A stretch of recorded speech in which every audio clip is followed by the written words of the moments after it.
my gavel. So, calling the meeting of the Manchester Essex Regional School District School Committee to order.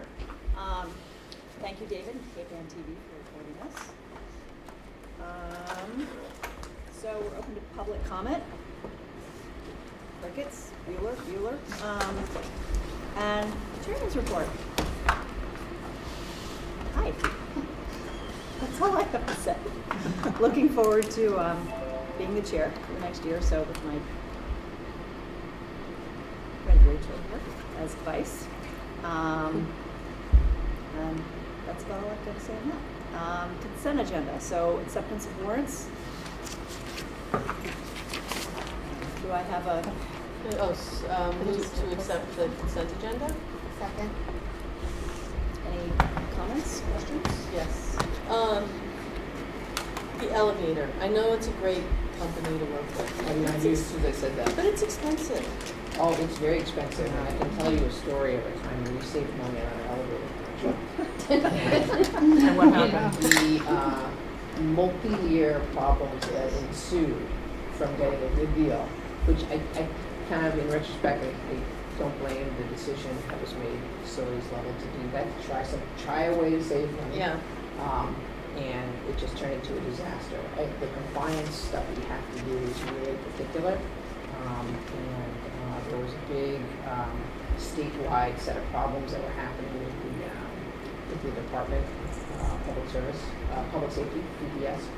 And so ever since we have brought in Delta Beckwith, we have had zero compliance issues. And unfortunately, elevators in general are finicky, and you hear from a lot of other business managers that if you have one in there, you're going to face issues. And so ours is newer, so it's probably a little better in some ways, but it is an expensive thing to have. And it covers the elevators out here as well? Yeah, we have 2 elevators in this building, as well as 2 wheelchair lifts out by the turf field, and we have 1 wheelchair lift in Essex Elementary that rises to the stage. So it covers all of those? Covers all of those. All right. Oh, that's good. And what was the out-of-state travel? Because I did not see that. It's postponed to, that's the typical graceful state of debate. So faculty come back and finish it up. And then Avi, I sent you questions regarding Oh, yes. Spalding and grants, and I'm asking that vis-a-vis an inquiry I got from who I assume to be a community member. Yep. With regard to how we, whether or not we publicly accept state/federal grants and private grants. So in talking about that, I noticed it came up on the warrant. My reply was, no, we don't talk about the state grants because we get what we get, and we don't have to vote anything in, and there's really no discussion because we get what we get. Yeah. But with regard to other grants like Spalding and some other private grants, which I don't think we've received in a long time, so the private hasn't been a discussion, but the Spalding grants, they come up in the warrants Yep. with regard to, various activities that. Yep, that's Yeah. right. So can you explain and clarify how that works again? I think I had it right in my email, but I'm not sure.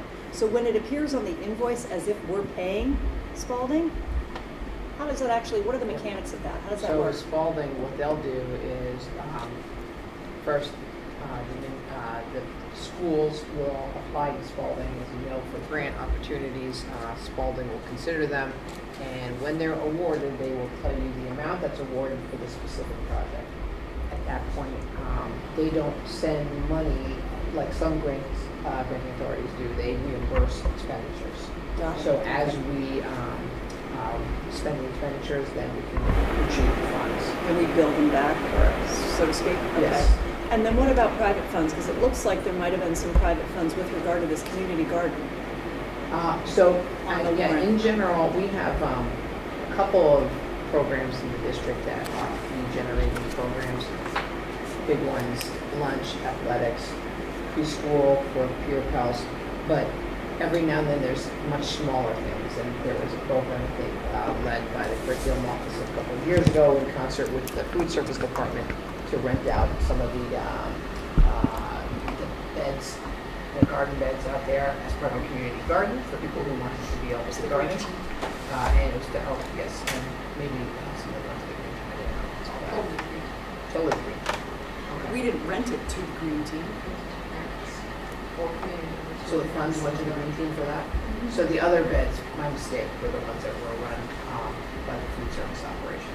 So, so scratch what I said there. So the Green Team, just reminding me, was getting some small amount of rental income over the course of several months for people who wanted to have their own garden. Maybe someone who doesn't have a garden at home. And there's, I think, 4 or 5 of the beds out there.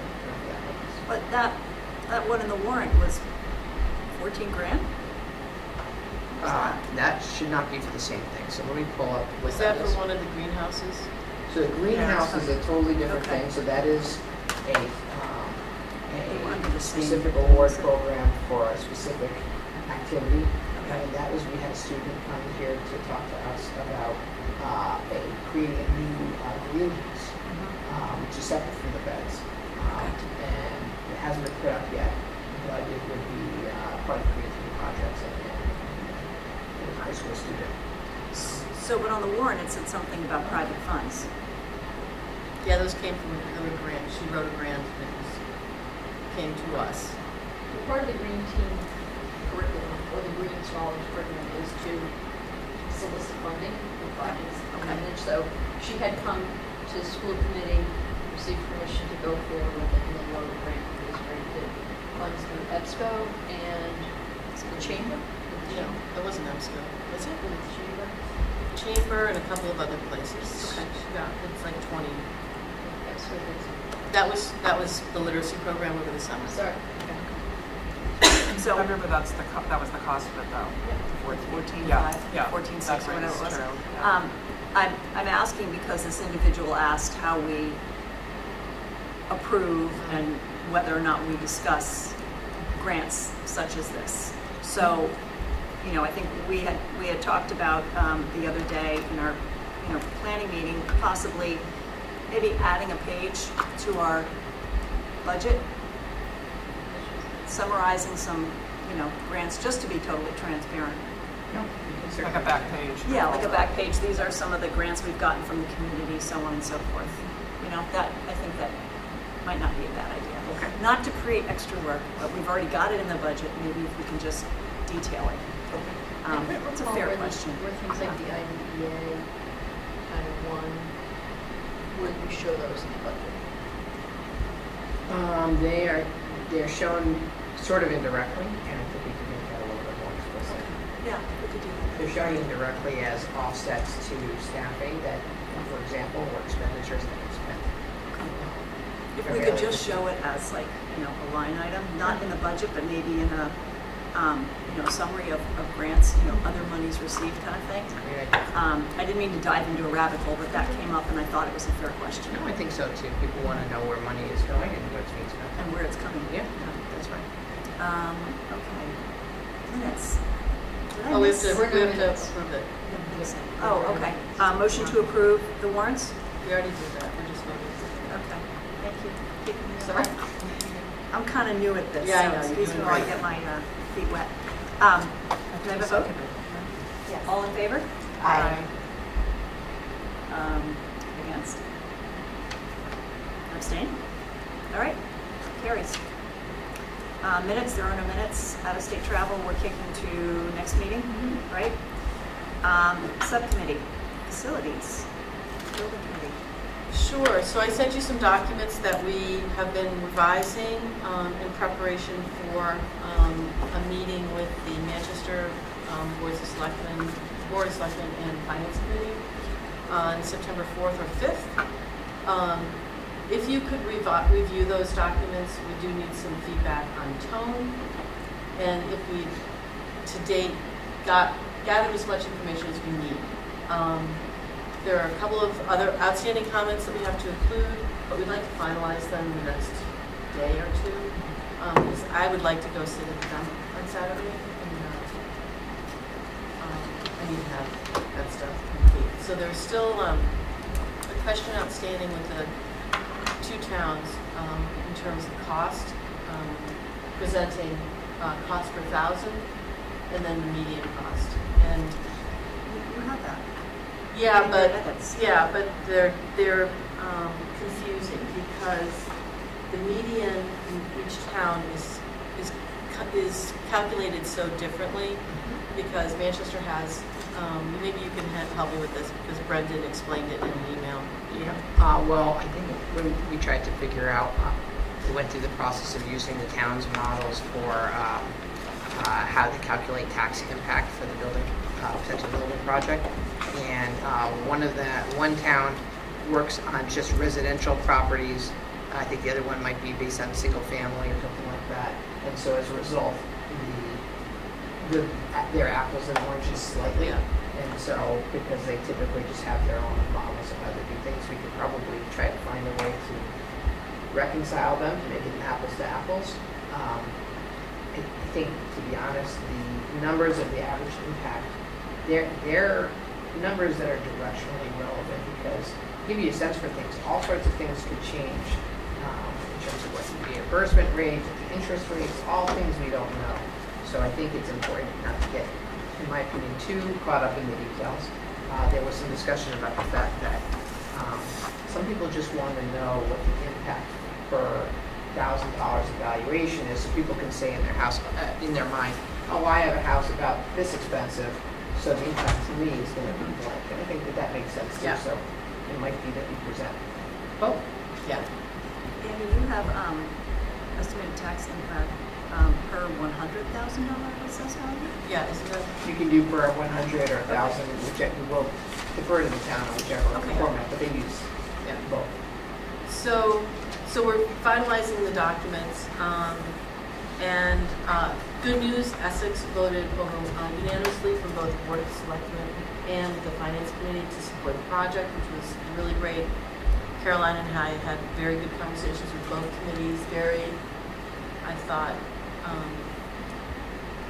collegial, is that what you want? It was very collaborative. I mean, there were just really good conversations about things that we need to think about and just some concerns they raised about borrowing and,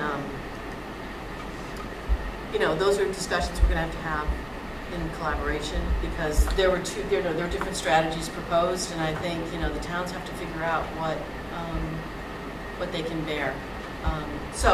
Because there's a lot of competing projects. So they were good conversations. Hopefully we will have the same in Manchester on the beginning of September, but our pack is ready and so things are good. And does it sound like a pack is getting together in Essex? We have got to talk. We both all had things going on the weekend. Yeah, I have an update. Rob went to the dump Saturday. Oh, you did? Yeah, and sat in a chair and had a sign up. And I can fill you guys in. I mean, I had my neighbor over and she wants to check in. Both my neighbors over, so, yeah. So as I back up, this is your conversation, I think to answer the question, what should be a simple question about how we want to present the cost. I think outside of opinion on what's easiest for the broader audience to understand is how I raise my question. Because I get concerned that we are so deep into the weeds that we're overanalyzing everything. So I don't know if $72 per 100,000 resonates as easily as it's been done. So if we can tap into some people who are on the advertising side and just tell us what's easiest for people to digest. Yeah. Okay. The format looks fantastic. That was a desperate call to a friend. And I read it for Tone earlier Yeah. today, and I didn't have any objections tone-wise. I thought it read perfectly. I thought it was great. There's a lot of information in it.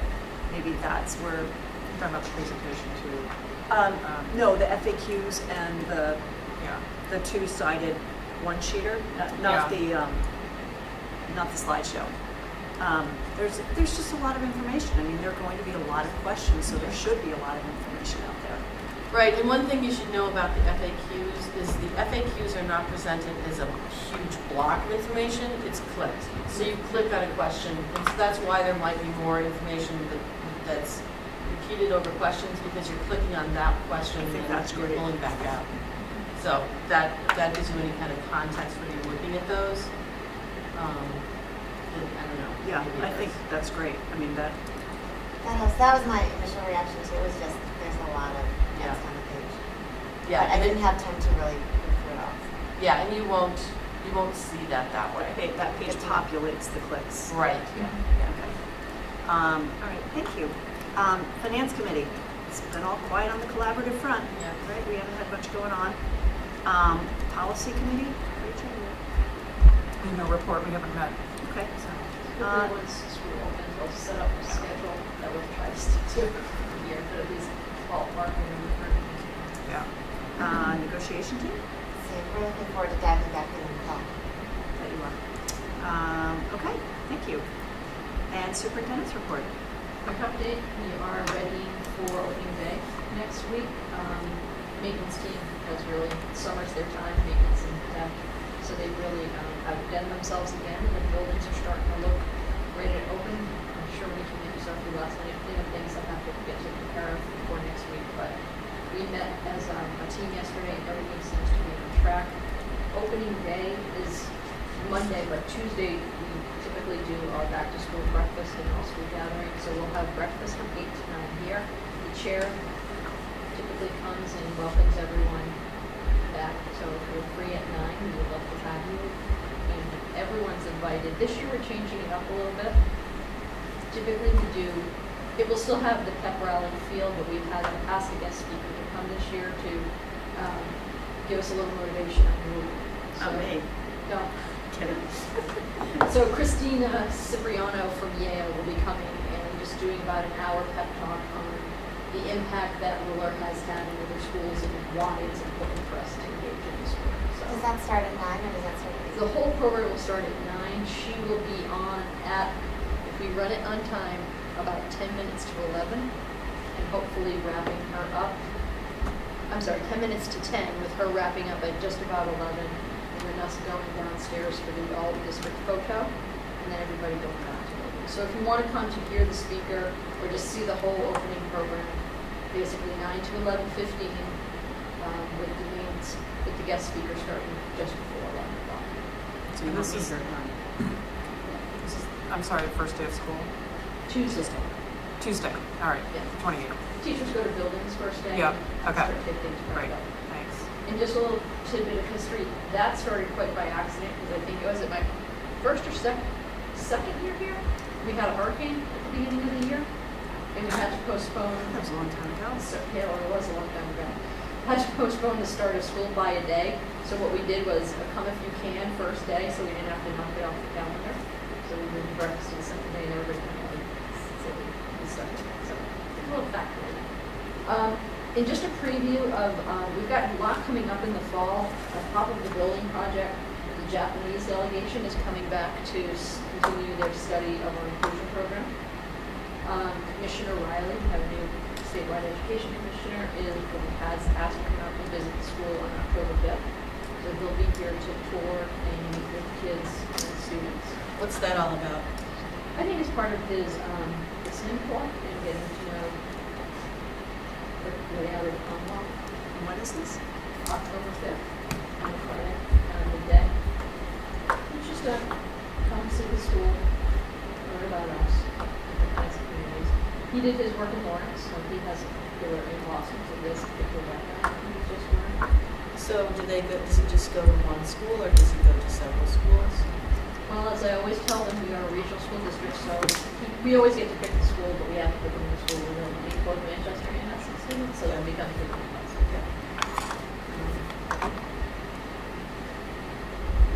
Similarly, while sitting here because his name is out of my head right now, his counterpart, who is the head of student services statewide, Russell Johnston, is also in touch with us about coming out to do a tour to see our model programs.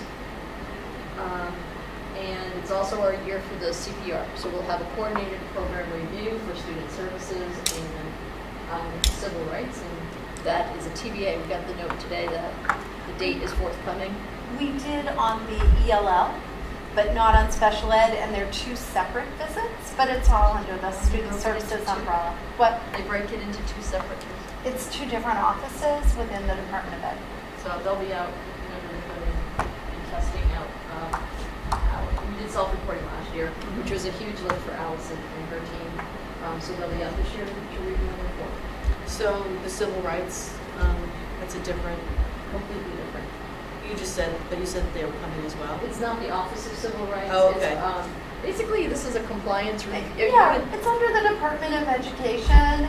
It's, it's a separate module that we are evaluated on, separate from, there's ELL, special education, and then civil rights, like 3 separate modules they look at. Julie completed that one, and I would assume that that's yet a different team Yeah. that comes out on the site visit. How often do they come for site visits? Every 6 years. Oh, wow, okay. And then they have a mid-cycle, after 3 years, and they look at areas that they suggested we work on, and it's just much more limited in scope, but we have that as well. It's called a mid-cycle. So when they do the every 6-year reviews, I assume they're not doing all the schools in the same year. It's kind of a rolling, we just happen to be up this year. Yes, So they space it out, exactly. when they come out and look at schools, the same time they look at ours, do they look at peers? I mean, do they look at comps of ours, or it's a random, maybe geographical mix for them? It appears to be random. I haven't asked that exact question, but just knowing who else is up when we're up, it does appear to be pretty random. There'll typically be a few other North Shore schools that are on the docket when we are. Okay, I just wondered if they focus maybe on smaller regions one year and then the next year. It looks like they mix it up. Yeah. What I'm seeing. And it's basically, it's probably best defined as a compliance review. Yes. Like an audit. These are the regs. Yeah. Like Yes. the audit. These are the regs. Are you compliant with the regs? Do you have room for improvement? Are you deficient? How'd we do in the last one? That's 6 years ago, or maybe the 3 years back. Was there a long list for them to follow up on? Not at all. Okay. It was very short. We had no areas of non-compliance. We had a couple areas where they said the regulations were partially implemented. And I would have to go back and research what they were, but it was very minor issues, such as we prefer you wrote your amendments this way. Okay. Like it was little tweaks to the program, and we corrected them easily, and we were fine at the mid-cycle. The tricky thing about the review is the Department of Ed is constantly putting out new advisories, and they might change their focus. So all of a sudden, you thought you had everything in compliance. Then they have this new hot area that they've decided is really important. They're going to focus on this year. So sometimes some of that can catch us by surprise a little bit. Of now we're focusing on this. Okay. But overall, we've looked very good on the reviews. I'm sure the change of people, in Yes. administration of the DESE can And even throw some interest into it. and even the reviewer Yeah. that you have, Yeah. they Yeah. may have certain issues that are really important to them. So there's some variation. It's a good process because it helps us to look at compliance and keeps us on our toes, and I don't have any problem with it. I always wish they would do something that's more quality oriented though, because we spend so much time talking about compliance and in areas where we look good, and they don't have time, and the resources to really look at the quality piece. So, It's just checking the boxes. yeah, Will you keep us posted on it? absolutely. We're ready to go. Woo! The other update I should provide you with is that football is running. We have 17 students on the list as of today. And what they did was, Trish met several times with football parents and reps from the junior Hornets. And what they did was they came up with a blended schedule. So there's a lot of different concerns floating around, some of which had to do with the fact that we have a larger number of students are younger students, and they haven't quite matured yet to play full varsity teams that are on our schedule. So they eliminated 2 teams that are rather large and rough competitors for us. And we'll be playing kind of a quasi varsity JV schedule with the remainder of the Cape Hamilton, so that's Ipswich and Hamilton right up. And we'll be talking with those communities just about our field, our team that we're fielding, to make sure that we have, you know, like teams that we're going with. So I think it's a way to keep the program going, but also be cautious and safety conscious. They came up with a nice blended method to kind of keep it going. Can I ask you a couple questions? Sure, I'll do my best. So, still looking forward. You know, is this a viable program 5 years out, or how do you kind of manage the next 5 years if it looks like you're, you know, I you're think not if going you to look be at the pipeline and talk to Jane Performance, they think yes, it is a viable okay. program going forward. The question is, can you sustain 5 years until the grows again? Is this a blip? I mean, the smaller the team, they play both sides of the ball. I don't know a lot about football, so Yeah, well, I I know even less. when they play both sides of the ball, it increases their chance for injury. Absolutely. Which I think if you have students who When they play football may both not be their primary They play sport, offense and defense. Yep. so there's double their playing time. Where if you had 40 students on the roster, you have a defensive right, team, yeah. an offensive team, and some kids might go back and forth, but it's not always common. More common in smaller schools. Long story short, it makes them more action prone. If football isn't your primary sport and you're a lacrosse player or a basketball player, I think what we're seeing, this is anecdotal, is that why risk a chance of injury that's going to get me Sideline. sidelined from a primary sport. Okay. So a couple of factors at play. I think they went into the spring and summer thinking that they were going to have a turnout of 31 heads. So significantly less. They had some surprise older students who decided to focus on their primary sport and football. So I think the thinking is let's watch it for this year and see where we are with numbers for next year. And if it's not viable to play, then we'll play. And that was the decision. Couple of these. Yeah, go ahead. Enrollment, how are we doing with that? What do we know about enrollment for this year? Okay. Any surprises? Not yet. Okay. Okay. And choice in students, did we fill all of our spots? We did. Oh, good. Okay. Great. So remind me, that was 12?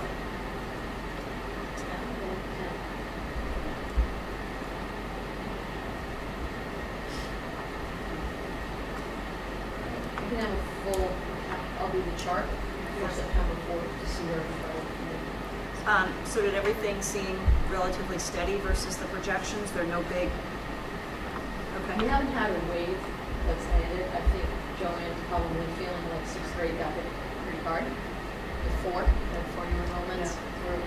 About 130. Ooh. That's However, several of those students are in sub-separate programs, so the impact to the other core classes isn't as great because you're pulling out, I think, 6 or 7 students. So I think our largest class across all of 6th grade is 26. So you've got 130.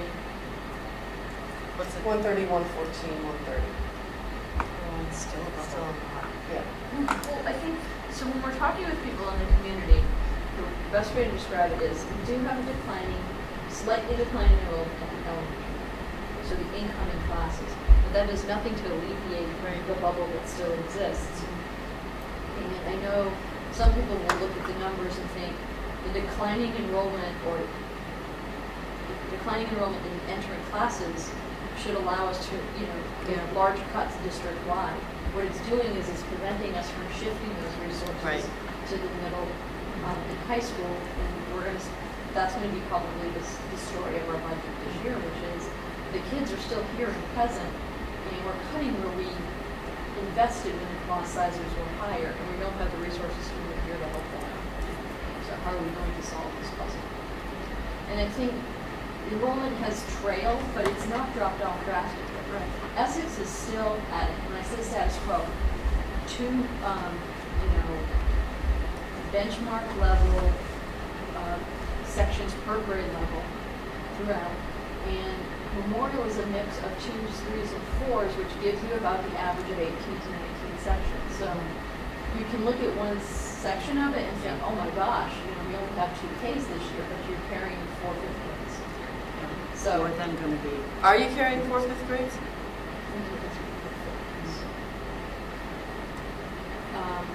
Doesn't mean that they're at 26 or we were. No, but she's still not going to get a break next year. It's true. yeah. Take a look. For It a is. couple of years away, right? Yeah. Current 4th grade, current 3rd grade, it really drops. Okay. Yeah, and we were targeting substantially to 90, based on current numbers, we'll see what happens with movements, but. Because, oh, sorry, go ahead. So, glass half full, this is what middle school teachers do. It's what they know, it's what they've been doing for several years. So they've developed their approach and their pedagogy around it. So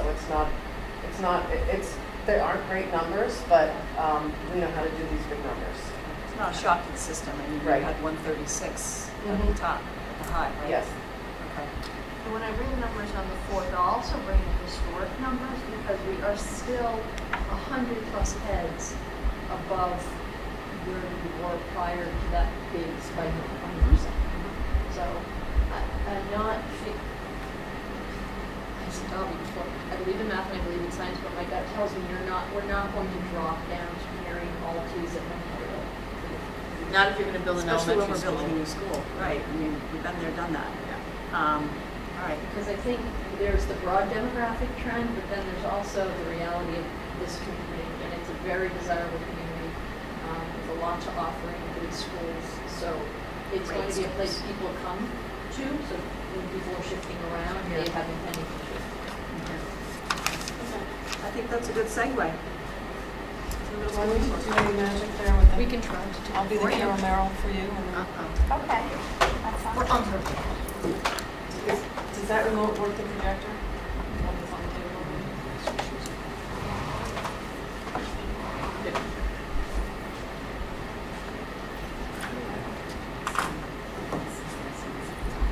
Do you want me to just open it up from that email? Do you want me to turn that? Spin it, I'm happy to do it. Did I have a look like a deer in headlights? Like, oh, I gotta find Oh, the email. yeah. Am I gonna find the email? It's the projector. No. Inside. Gotta find it from there. Okay. You're just gonna go to your email. You know what, I'll just go into Google and I'll log in and get it there. Yep. Joanne, what do you prefer to do first, the handbook and then the YRBS? You know, Allison's joining me in YRBS so that she can go home and get her beauty sleep. Well, we'll do YRBS first. Okay. Not that you need beauty sleep.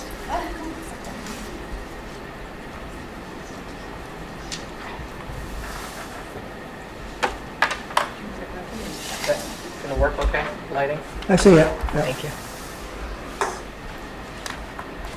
And then you need the cable. Yeah, for some reason.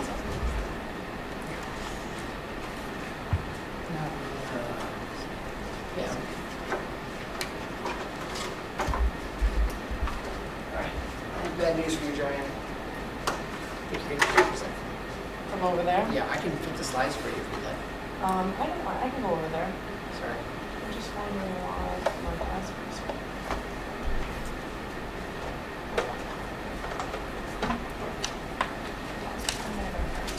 Yep. So, do you want, I'll do the slides for you? Yeah. Are you going over there? Yeah, because the cable, it has to be plugged in. You can stay, I just have to be here because of the computer. Okay, that sounds great. I'll send knowledge.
there too.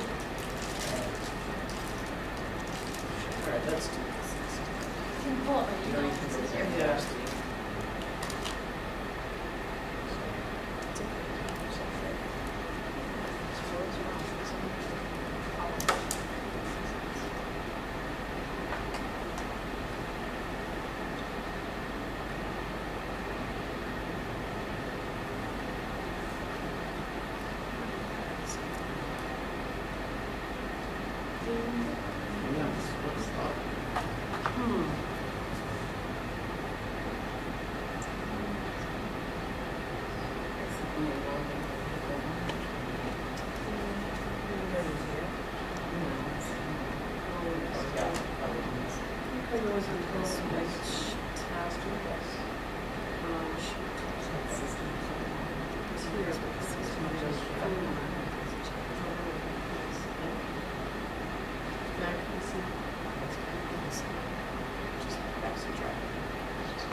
It's fine. I just don't want to broadcast my emails. Mom. How come I can't find I'll dinner? stand up. I'll get it.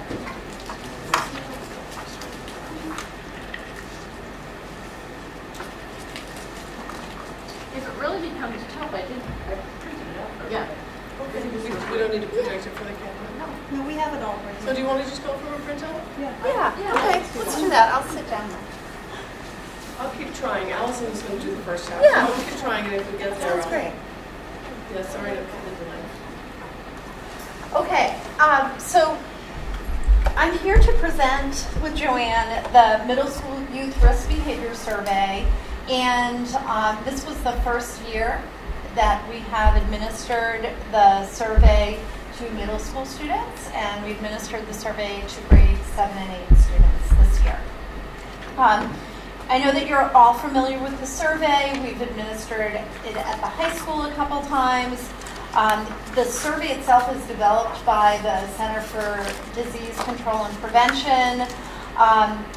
Something that's important for you to know is that while the high school survey is administered randomly to schools across the state, the middle school is not, so we do not have state data for the middle school, so we just at this time have our own data. The high school survey was also administered this past spring, and the results will be shared at another school committee meeting. So I won't present a lot of the results now, but I did just take a look at some differences in the results because I thought that would be interesting. So the first slide just basically gives an overview of the survey and the topics that are explored in the survey. It's important to note that the middle school survey is actually a lot shorter than the high school survey. It's 49 questions.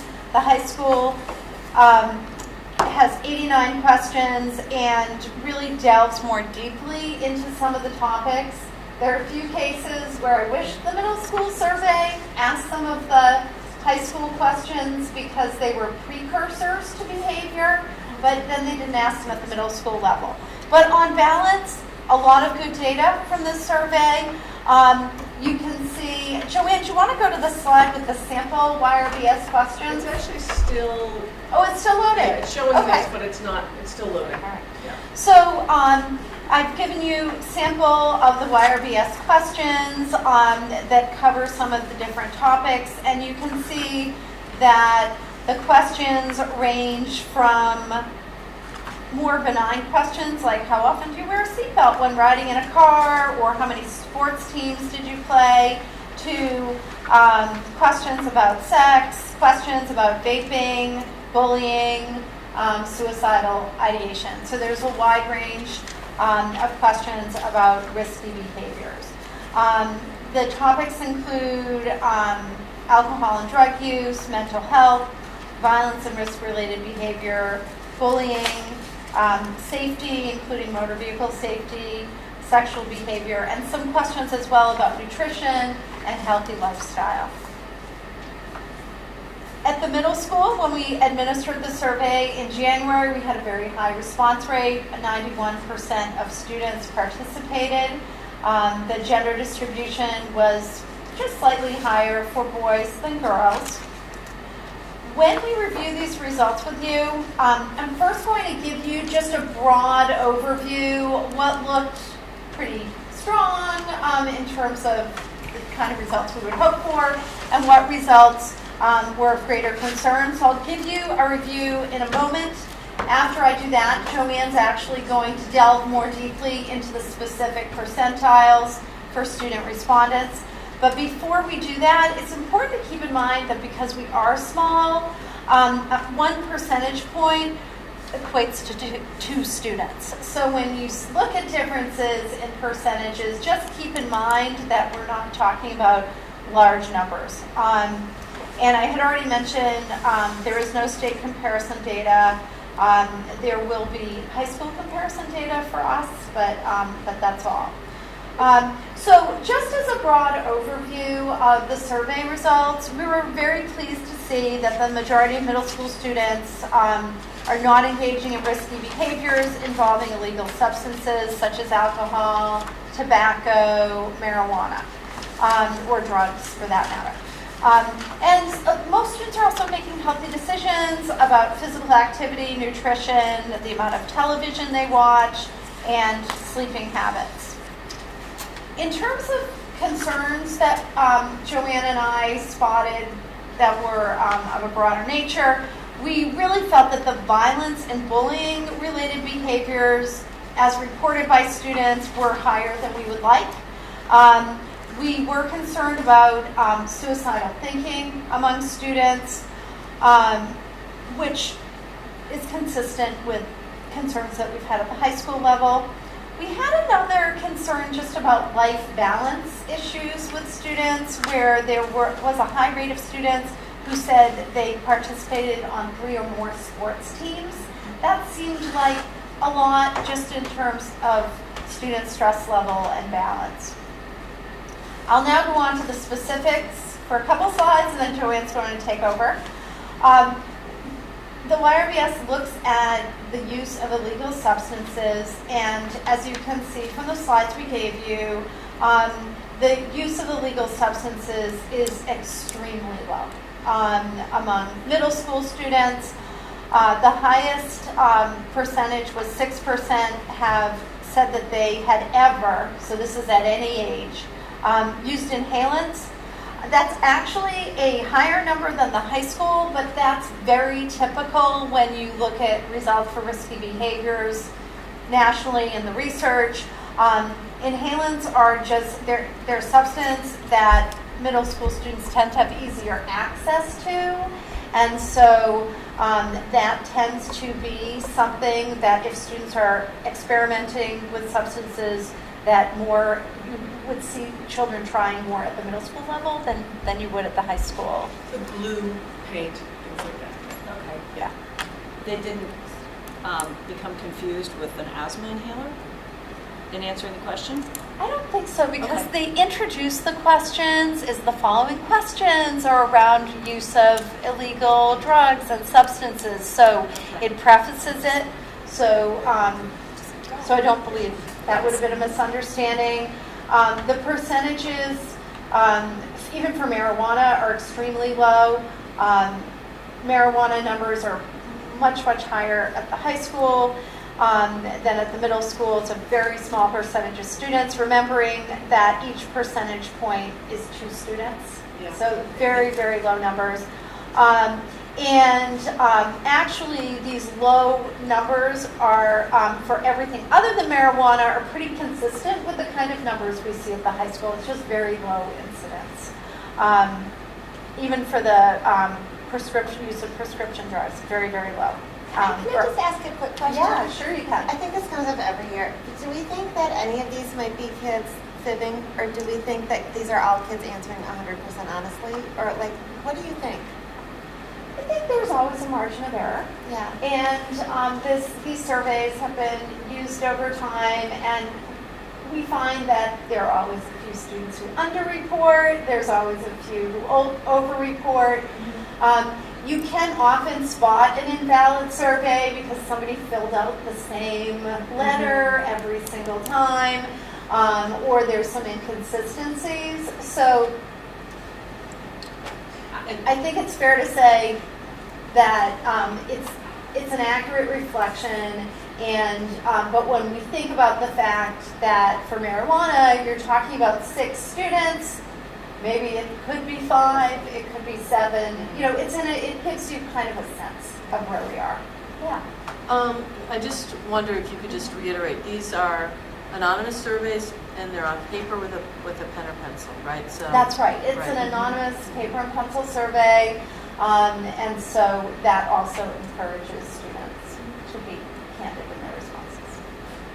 Many teachers reported that on some of the questions, which we'll be getting to, students express confusion.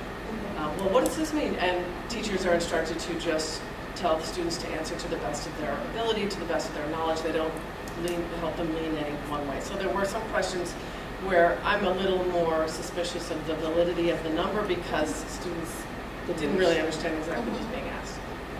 Yeah. So the other, just within that same area of risky behavior, there were questions about alcohol and tobacco use, and 15% of students said that they had ever used alcohol or had a drink of alcohol, and 5% said they had used tobacco, 13% had used electronic vapor products. I have a question about that, because electronic vapor products, some of them contain tobacco and some of them don't.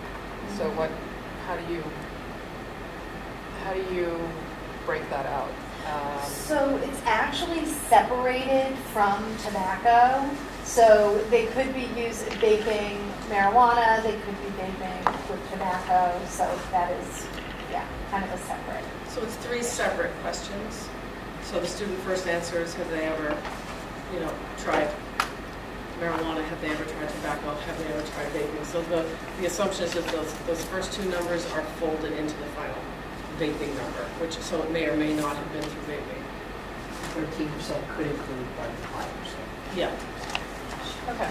Okay. We know 13% of vaping, we don't know Oh, what okay. I'm Sorry, what was it? We know roughly 13% are vaping, we don't know what. Right. So that would be an example of a question that the larger survey might be more substantial. I don't believe they break Did that they break question it out up, in but I high think school? that Just would be curious. very They should. helpful information, but I don't believe they do. But you can see from the survey, they ask they have a section on electronic vapor products, and then they have a section on tobacco that's separate. So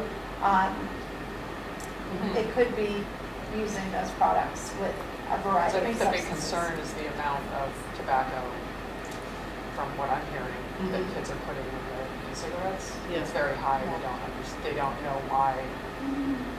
They don't understand that very well. Yeah. Because it's more like a dosage as opposed to just a straight cigarette. Anyway, Mhm. I'm kind of going rabbit hole, but And it's that whole category of things. Concerning, And things like because- that too. They don't regulate the quantity of THC within them, so they could be ingesting more than through another. Yeah. Yeah.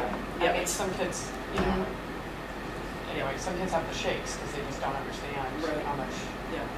It So would be good that to would see be important to really break out as we go Yeah. forward. I'll be interested to see if the survey questions themselves change as vaping becomes more of a real prevalent concern. I'd also be interested in some social media habit questions that would inform us on some of the other things that we'll be looking at. Am I up on this one, or are you still? You have the next one. And yes, I may interject on something you just raised as you go on. So, no major concerns. This is one of the slides where I am questioning the validity. So that third bullet, 6 or more participants, 3%. Yeah. These we're talking, 12 and 13-year-olds. So those that say they have engaged, 6%, roughly 13 students. So one of the areas of concern is their self-reporting on violence and bullying, and whether or not they've carried a weapon or been in a physical fight. Those did not ask if at school. It just said, have you ever carried a weapon? Have you ever been in a fight? The next 2 questions did ask specifically about school. This is the weapon question was one that raised a lot of questions from students. I think I had 5 or more teachers tell me that students were wondering, like, well, what do they mean? Are they talking about an airsoft gun? Are they talking about a Swiss Army knife? And the teachers, of course, couldn't confirm or deny any of those things. They said, just report to the best of your abilities. So there's a question around the validity of that 19%, which is roughly 40 students. So do you give feedback to CDC about those kinds of, that there needs to be more clarification in the question, or the question could be refined somewhat? Do you give any feedback like that? I haven't, this is my first round of it, Yeah. so I'd be. This is the first time you've done this, right? Yeah, yeah. Yeah, there were some of the things that I'll mention as we go along too, but we don't give feedback to them because it's a huge organization, I organization. know. But there are districts that have modified the survey and written and Oh, used items, okay. and I think we might want to do that next time Yeah. and incorporate some of our own Clarify some items. stuff. Yeah, because there's a few that jumped out as unclear to kids, Yeah. or we wanted to know more, like about the vaping. So I think that is something to consider. I also know that the Substance Abuse Coalition of North Shore Communities, that some of the communities actually have developed their own survey, and there was some advocacy around having all the North Shore communities use the same survey that would be modified, and then we could all compare results Great. amongst the communities. So I think there's definitely some consideration that needs to be given to that. The reporting on bullying and cyberbullying does not align with what is actually reported here at school. In any given year, we have 5 or fewer students reporting bullying, whether it's face-to-face or cyberbullying. So those numbers are not in alignment with the reality that we're seeing every day. I'm also questioning whether or not 13 Reasons Why, and that being, the popular book and movie and television show, if that had any kind of influence on this, and also influence on the next section. Could it also be fear of retaliation? For not reporting? Yeah. Yeah, I it mean, could. it's easier to be, Yeah, but you would typically see the anxiety and stress bubbling up in other ways through other things, whether it's academic performance, or perhaps they're checking with the school adjustment counselor, or they're alone. There's a lot of other indicators that could show us that something may be happening aside from just coming right out and directly reporting, and we're not seeing that to a large extent. From all signs that we're seeing, we have happy, well-adjusted kids that are dealing more in conflict than they are, and harassment and mutual or equal power conflict situations. So this points out a real need for more education on our part in terms of what exactly it is. Yeah, I mean, and how to respond and what to do. When you look at that number, that's, 60 some odd kids being bullied on school property out of 240 kids. Yeah. I mean, that's what, a quarter almost? Well, a little bit less than that, but to your point, Yeah. if you had that really happening with a huge number of kids, you'd see that somewhere Yeah. coming up. In middle school, it's a tumultuous time, Yeah. and there is conflict and there is drama, and I think that bullying, I call it the B word, is very popular now, and a lot of people jump to it immediately. some parents jump to it immediately because they think it will give them a different reaction or a different response than if they just say, my child's having a conflict or something. So we do, this is very clear to me, puts a big spotlight on the fact that we need to do a lot of education. Can I mention as well, this has ever been bullied on school property. So these students are in middle school, they could have had an incident. It doesn't mean the incidents have occurred for them at the middle school. That would be another way to break out the question, like within the last 12 months or while you were in middle school, because this is ever. Right. And it is a high number, but it's, at any age. So it actually said that in the. Yeah, it actually Use the says word that in ever. the question. That's not here. And it says, have you ever been electronically bullied? So that is different than saying what's happening for you at the middle school. And whether it's happening or not, I'm really Yeah. concerned that it's the perception Yeah, of our kids. absolutely. And that's not okay. So it's definitely something that we need to Well, all of address. these numbers are a little bit concerning. Because 29% of our kids in a physical fight. Right. But if That there's also no, looks very different if we have 60 kids. but if there's no explanation around physical fight, we've all had siblings at one point or another. Have you Yeah. had physical fights with your siblings? I have, my kids have. So, if there has been no, think of the kid going through this test and having all these questions. A weapon, what do you mean? Like the BB gun I used to shoot coyotes? Okay, well then that's a yes. And so they're asking questions on Yes. everything that's not clear.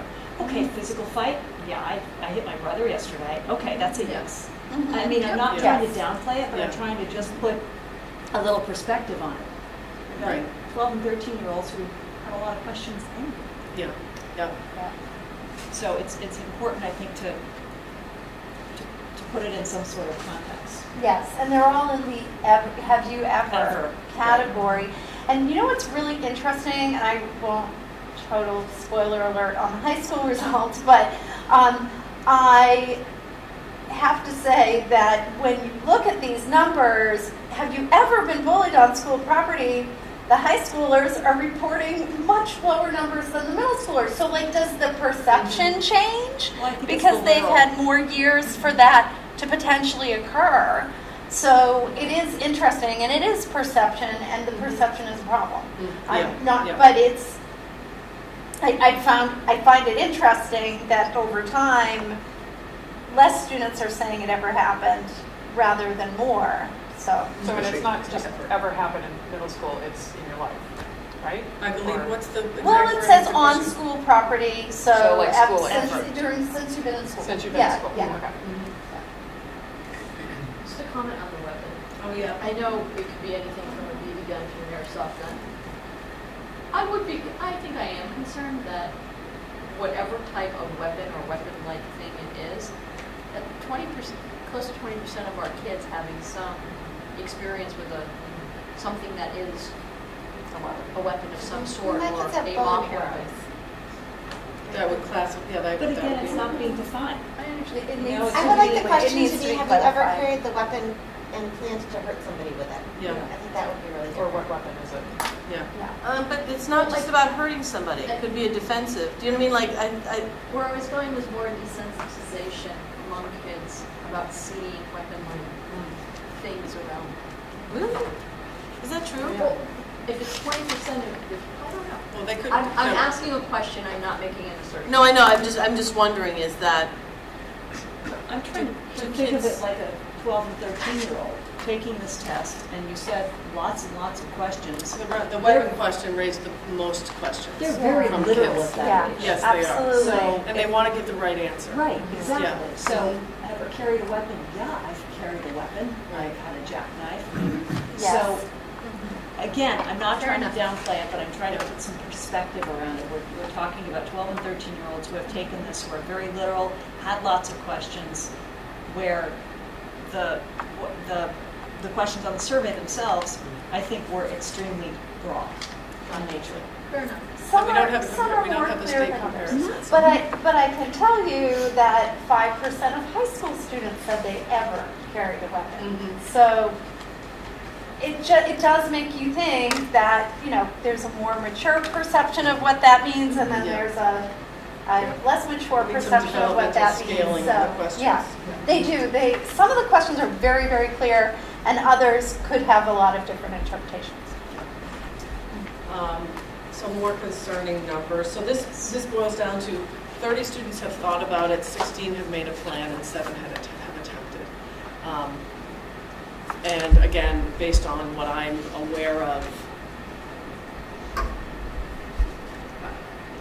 I have no knowledge of many, even more than a very small number of students, much smaller than 7, actually having attempted. And that's the type of thing that we would typically find out because the student would be hospitalized. But again, it's the student's perception of what an attempt is too. It is, and I need to look at this survey, but there is a question I know on the high school survey that did you have an attempt that required medical attention? And then the number typically drops quite a bit. So I don't know if, I'll look to see if they ask that in the middle school survey. It's still really concerning that any students are thinking that, and it's middle school, and that's definitely a big concern for us. So do we do that SOS program We, in the middle school? We're that is, rolling it out too. that's something that we're looking at doing. You'll see the last slide, we'll talk about where we're going from here. I want to add another comment to this. One thing that bothered me about this survey was that in the high school survey, there's a question about, have you ever felt so sad for a period of 2 weeks or more that you discontinued some of your typical activities? You would think they would put that in the middle school survey so we could get a sense of how many students are having some mood issues or having a hard time. They go right to the seriously thought about suicide. I think it would be very interesting to see like what percentage of students are more vulnerable. And I was surprised they didn't ask that, but they didn't. So that would be another one that I'd want to know more about. Positive news, very physically active, healthy kids who are participating in gym class and being physically active. Video games is there. Sports teams, that's actually a concern to me that we have that percentage of students participating in 3 or more organized sports. That brings up questions of balance and stress and being overscheduled. So that number actually on its face looks okay, but to me it's a bit of a concern. In what time period were those 3 or more sports teams? During the week, or 3 or more sports teams over the year, or you was have the there question? clarification for the kids? The sports teams, let me find that. Yeah, I is it was like 3 still looking up seasons, the one about the Yeah, suicidal I don't ideation. remember the Hang exact on. order. Because if you're saying participate on 3 or more sports teams, period, I mean, that's easy to do It says, over the course of a year. Mm-hmm. I was going to say we have something in common. okay, so during the past 12 months, on how many sports teams did you play? Count any That's a different teams run by sport. your school or community groups. That's easy. I wouldn't worry about that. Yeah, Over the course of the year, you've got a kid playing soccer. that's true, yeah. I was Yeah. thinking, for Lacrosse, when I soccer, first read it, I was lacrosse, thinking 3 basketball. seasons. Yes, Or yeah. a sport I every was, season, That makes, which yep, is yep. a Yeah, I lot. wouldn't worry about But, that one. but if it's 3 or more over a 12-year period. like Yeah, longer keeps them period, out of trouble. Keeps them off the other pages. You're getting good sleep? And it tires them out. This is interesting to me because one of the things we talked about with you guys was the late start. Mm. And it looks like, to me, if 81% of students are getting 7 hours or more of sleep, that's good. That's a data point that speaks to this late start. But only one data point, I get it.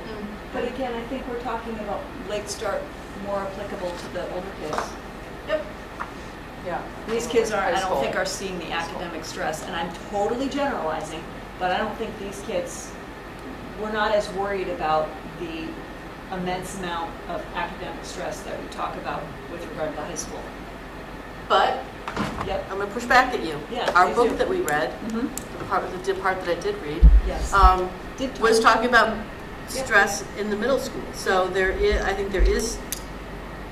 And I think our students would disagree that there's no academic stress at the middle school. they do feel it. Yeah. It comes at different levels. For 8th grade in particular, because they're gearing up for high school, and you know, my performance in 8th grade matters for my placement in high school, and where I'm placed in high school determines where I go to college, because if I don't take pre-calc, I can't take calc, and I can't do this, you know, it's a whole that I go through. So, But what I was saying is I think that the level of stress is probably less at the middle school than it is at the high school. And when we talk about the late start, I thought we were kind of talking about the high school kids, the older kids. Well, also like the whole circadian rhythm thing, all the articles I've read about sleep and teenagers is that it skews more toward the high school than the middle school in terms of inability to actually fall asleep before 11 or midnight or 1. Well, I think it's when you hit adolescence. And so for some kids that's 7th grade, and for some kids that's 12th grade. Or 11th. and then you've got the I still have- complicated I factor still of have- screens and its impact on melatonin, and kids who have their phones in their rooms at night. It's the whole onion, you know, the layer. Exactly. Sorry, we're jumping into the rabbit hole. Good reporting on body image. No students reporting that they feel underweight, overweight, needing to gain, needing to lose. The majority of them thinking they're just about right, which I would agree they're all good people. I think I think younger kids are much healthier about weight than, is that true or no? I think it depends on the demographic. In general, just this is my anecdotal evidence, but there are fewer overweight students at Manchester, Essex than there were in Gloucester. So I think it's socioeconomic. It's linked to that. It's healthy lifestyles in general and good modeling from parents. So I think it depends on the demographic. You've got the slides that are together. They're active, they Yeah. have reasonable amounts of sleep. Yeah. Their TV, screen time habits aren't where we want them to be, but they're in the better end. Yeah. So areas of concern, as we've been saying, are the reports on violence, bullying, cyberbullying, and suicidality. So what do we do about that? Well, we approach it with a tiered approach, hoping that work that we do with the majority of the students will support the majority of them, and then those students needing more attention and focus will bubble up through tier 2 and 3. And how will we do that? How will we provide the overall supports? This is echoing what I've already said, but we need much more education and prevention around bullying awareness. We brought some representatives from Mark in last year, and they did a whole school assembly to the kids, and it was good, but I don't think it's enough.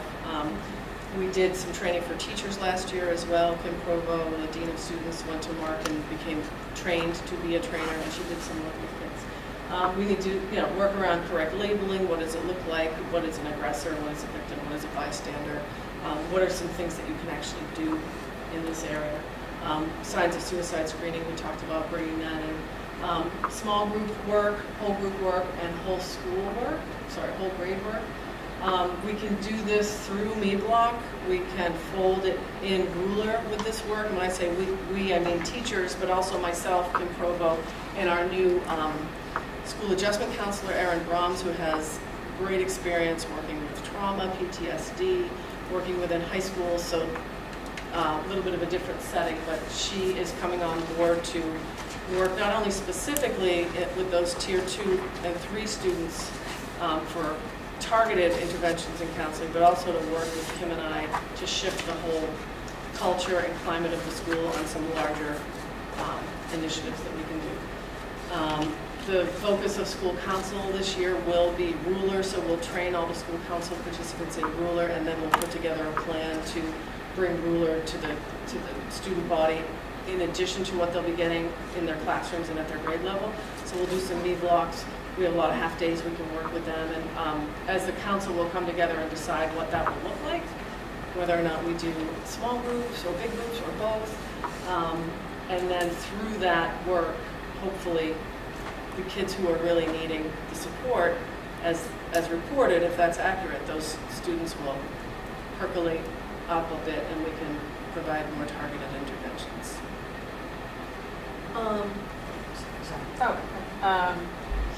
So Joanne, are we going to be cross-pollinating this a little bit with health education?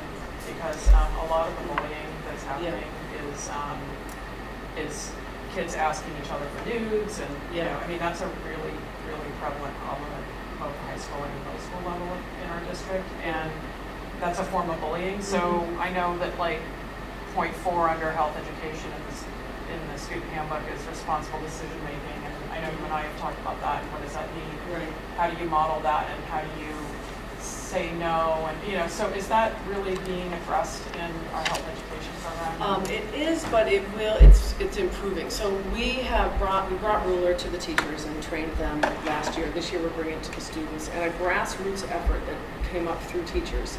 John DeRickymon, who's the middle school health teacher, was driving that. And he has 3 or 4 teachers along with him.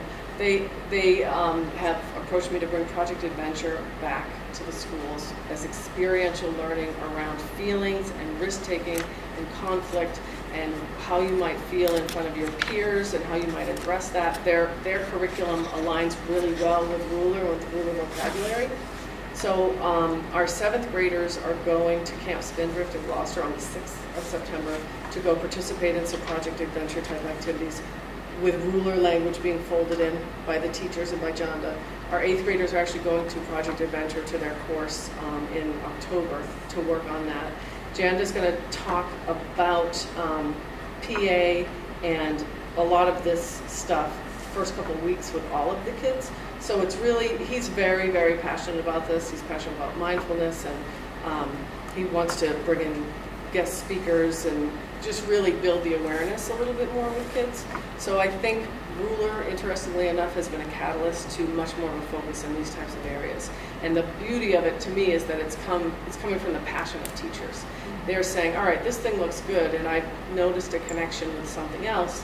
So can I bring those two things together and really make Ruler come alive a little bit more for kids through experiential Yeah, things. I think one thing that concerns me is that kids need to be told very, very specifically about, like, it's great to talk about these things and, you know, feelings and Ruler and all of that, but I think they need to really be told both through sex ed and through that the repercussions legally and whatnot that you can get into hot water wise with this behavior, which is pretty rampant in our school. Yeah. I mean, it's a really big Janda tried to bring issue, in and a it's police- becoming very normalized. Yeah, I think which is a huge concern, and a lot of these kids don't understand. I think it would even be worth having a police officer come in and just say, if you do this, this is what happens. And so I think with kids, you have to be very, very specific. You can't just sort of talk. Yeah, you have to basically say, if you send this type of thing, it's not only bullying, but there's a legal ramification. Right. So I mean, I'm just saying, like, I think that is something that could be addressed through health education in kind of a two-pronged approach. So one of the pieces that's been missing is emotional intelligence, and that is what. So you tell a 13-year-old, you do this and and they think, it's like the research on vaping and what it does to your lungs is still somewhat, it's not clear. So we've given them that tiny little space of, but maybe not, and they're going to fly right through that space and think, well, I'm invincible. So I think we need to really tap into the emotional side of things and how certain behaviors could make you feel, how certain behaviors could make your community respond around you and what that's going to do to you. And we have to find ways to make it feel real and relevant to them. And that's why I think Ruler is a real good tool for that, because it'll start to address emotions, normalize them, put them on the table, and have kids really talk about that and face that in a way that they haven't ever done before, because they're all about their image and appearing a certain way. So if we tear down some of those walls and give them a safe space to really talk about some of those emotions, I think that's our door into these other behaviors and the why behind, why you don't participate in them. Right. I also just want to say encourage. I don't know if you have the data to support them. I'm not hearing it happening widespread. I know we get once in a while someone doing it. So if parents are encountering this, they need to report it, because people can't do anything about it if they don't know. And that's not an us. That's a police. I mean, you can tell us, and we're going to call the police. But that's if people are exchanging nude photos online. And then I think you've been really good at identifying what is conflict and relational as opposed to someone targeting someone and just teasing out how we're labeling the different activities. And So, the police were a friend in this issue. Two questions. Is there any way, and I'm not tasking anybody with it, I'm just throwing a task out into the universe. Is there any chance we can see a graphic that shows the coordination of all these social emotional programs and kind of what this handles this handles this? Because we've got bullying programs, we've got ruler, we've got other stuff going on, and I just wondered if it's hard to kind of we're handling these things in a number of different programs, and I would love to see how they coordinate, work together, and address the whole child. I think if you envision a Venn diagram in your mind. Yes, that's what I'm seeing. Yeah, so you've got the anti-bullying circle here, Yeah. you have the ruler circle here, Yeah. you have Project Adventure here, you have Signs of Suicide is more of a data collection. Am I right on that, Allison? No, but it's also got It's- student participation. I know, Okay. So it's basically where all those points come Yeah. together. That's where we want to be. We want Yeah. to be where we're folding them all in and using the language and being consistent across the board. And so it's challenging to Yeah. do it, but that's where I want to go, and that's Yeah. what I want us to be doing. And I'm encouraged that I have a handful of really talented, highly respected teachers in the school that also want to go there. So I think, the bus is leaving, and I'm hoping everybody's going to get on it. Here's why I love to see it, because, we've been talking about bullying since I've started doing school committee, and that was in the mid-2000s. So what I have to keep reminding myself is there's a whole brand new batch of kids coming through the district with parents and Mhm. families and stuff that our data is pretty low in some areas, so it seems that that's working, but there's a parent piece of this, Right. and so I feel like there's a story to tell. It's just that it's hard to kind of visualize what all the programming is, how it all works together, and how this district is working with it, and where we need help to support all of these programs, Yeah. and it really is from parents and community. Yeah, which is one of the reasons I'm pulling school council into this, just Yeah. sort of help them get the word out. But, I think we are guilty in education of sort of the one and done, like, oh, let's do the one workshop or the one presentation and we're good. And something like this, we can't. We have to keep going back in, keep being repetitive, keep using the language, giving the kids other ways to experience what we're trying to get them to understand, and just keep doing it and doing it and doing it. So. Yeah. But there's also, how many hours in the day that they are. And then there's your primary Yeah. task of teaching them. Yeah. Right. Which, I mean, you Which- can't be yeah. wearing Yeah. 10 Yeah. different hats, but Yeah. And they're home on social media the Yeah. rest Right. of the time. And so are their parents, and so Yeah. the modeling is, that's a gross generalization, but in it's many true. instances, Yeah. that's what's happening. So it's a it's a mind shift. Yeah. That's tough because culturally, that's where we are right now. is, But I in also our think culture. culturally, there's been a bit of a backlash to the kids using phones, adults using phones, and everyone talks about screen time, and everyone talks about, it's not good for any of us. So I think there is, at least the discussions are being had. Yeah. So I think that's a positive. But Annie, I liked what you were saying, because I was thinking at our retreat that it would be helpful to have some sort of an inventory of our social emotional curriculum. Yeah.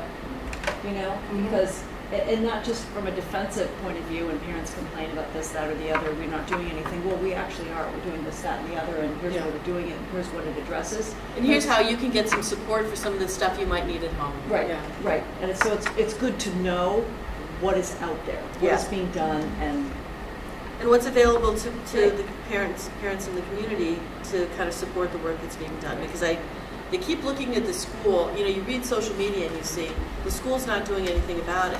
Yes, they are. They're doing an awful lot about it. And there's an awareness, I think, at the school level of much more than I think the community is aware of. And so can't do it alone. And they are doing it alone. And it's not really very fair to have, solve my family problems. yeah. But actually, after this meeting, I have a list. The good news is Julie's been working on trying to pull some of this together Yeah. Oh, good. to get it documented, Yeah. similarly to what she did with the social media site, so I will connect with her. Great. Thank you. Does anyone Thanks for have the some work. other questions? Right. Joanne, I have one. Yeah. How and where was this administered? to the This kids? was administered in their homeroom classes Okay, on the same day, 7th and 8th graders. everybody got it. Everybody got it at the same time. Okay. Yeah. In the spring or? In the spring. Spring, Yeah.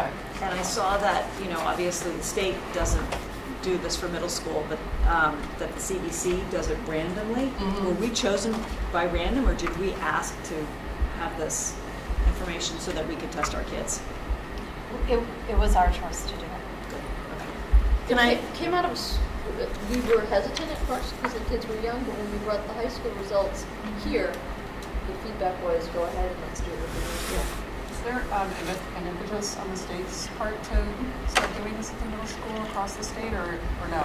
I haven't heard anything No. about that. I Just don't hear curious. stuff. Yeah. I mean, I'm gonna take a minute just to credit these guys. Yeah, because the yes. team that's not here. Thank We have you. come really, it feels like it's been a long haul, but I think, to your point, we've been talking about what are we gonna do about bullying and the whole child and so forth. I think it's taken a few years just to change our mindset that we're more than an academic issue.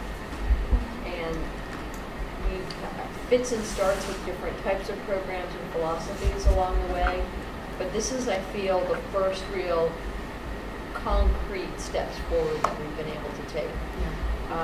And just, I don't think rumor is going to solve all of our problems, but it's what you said It's a tool. so well. It's igniting a conversation and it's helping people make different connections Mhm. and bring in different ideas and listen to one another about where we're going, and just a recognition that it's important work. Right. And it's a big part of what we have to do. So I think we're a lot further than where we were when we were scrambling to write a bully plan in Yeah. 2010. Mhm. So we're nowhere near where we want to be, but this team has done some incredible work to move the ball. I also want to say too, I would want to do this work even if people weren't screaming, fix our kids. You know, this is important work. This is the work of 11 to 14-year-olds. This is the foundation. It's really, really important. So, may I ask just one follow-up question? Yeah. So we just saw this data on the 21st of August, and there's nobody here, school's not in session. yeah. How are you gonna roll this out to middle school parents, and how are you gonna negotiate kind of Framing the Framing it, conversation yeah. with some of these. Yeah. So I'm first rolling it out to teachers at our faculty meeting on Tuesday or Monday. And I don't know. I don't know yet. I have to think about that. Alice and I have talked about it a little bit, and I don't have a clear plan in place yet because I know that some of the numbers will be taken at Yeah. face value and people will just run with that. So I'm concerned around the way we deliver it. Yeah, So we need to think more about it. yeah, I mean, it's a public meeting, it's Yeah, televised, Yeah, and so I just, people will see it and they may yeah. see it, and I Yeah. just want you to be prepared because, you know, we had a good conversation about it, but, you know, people Yeah. can pick Mhm. data. It'll be in our Yes. Well, Thanks. Yeah.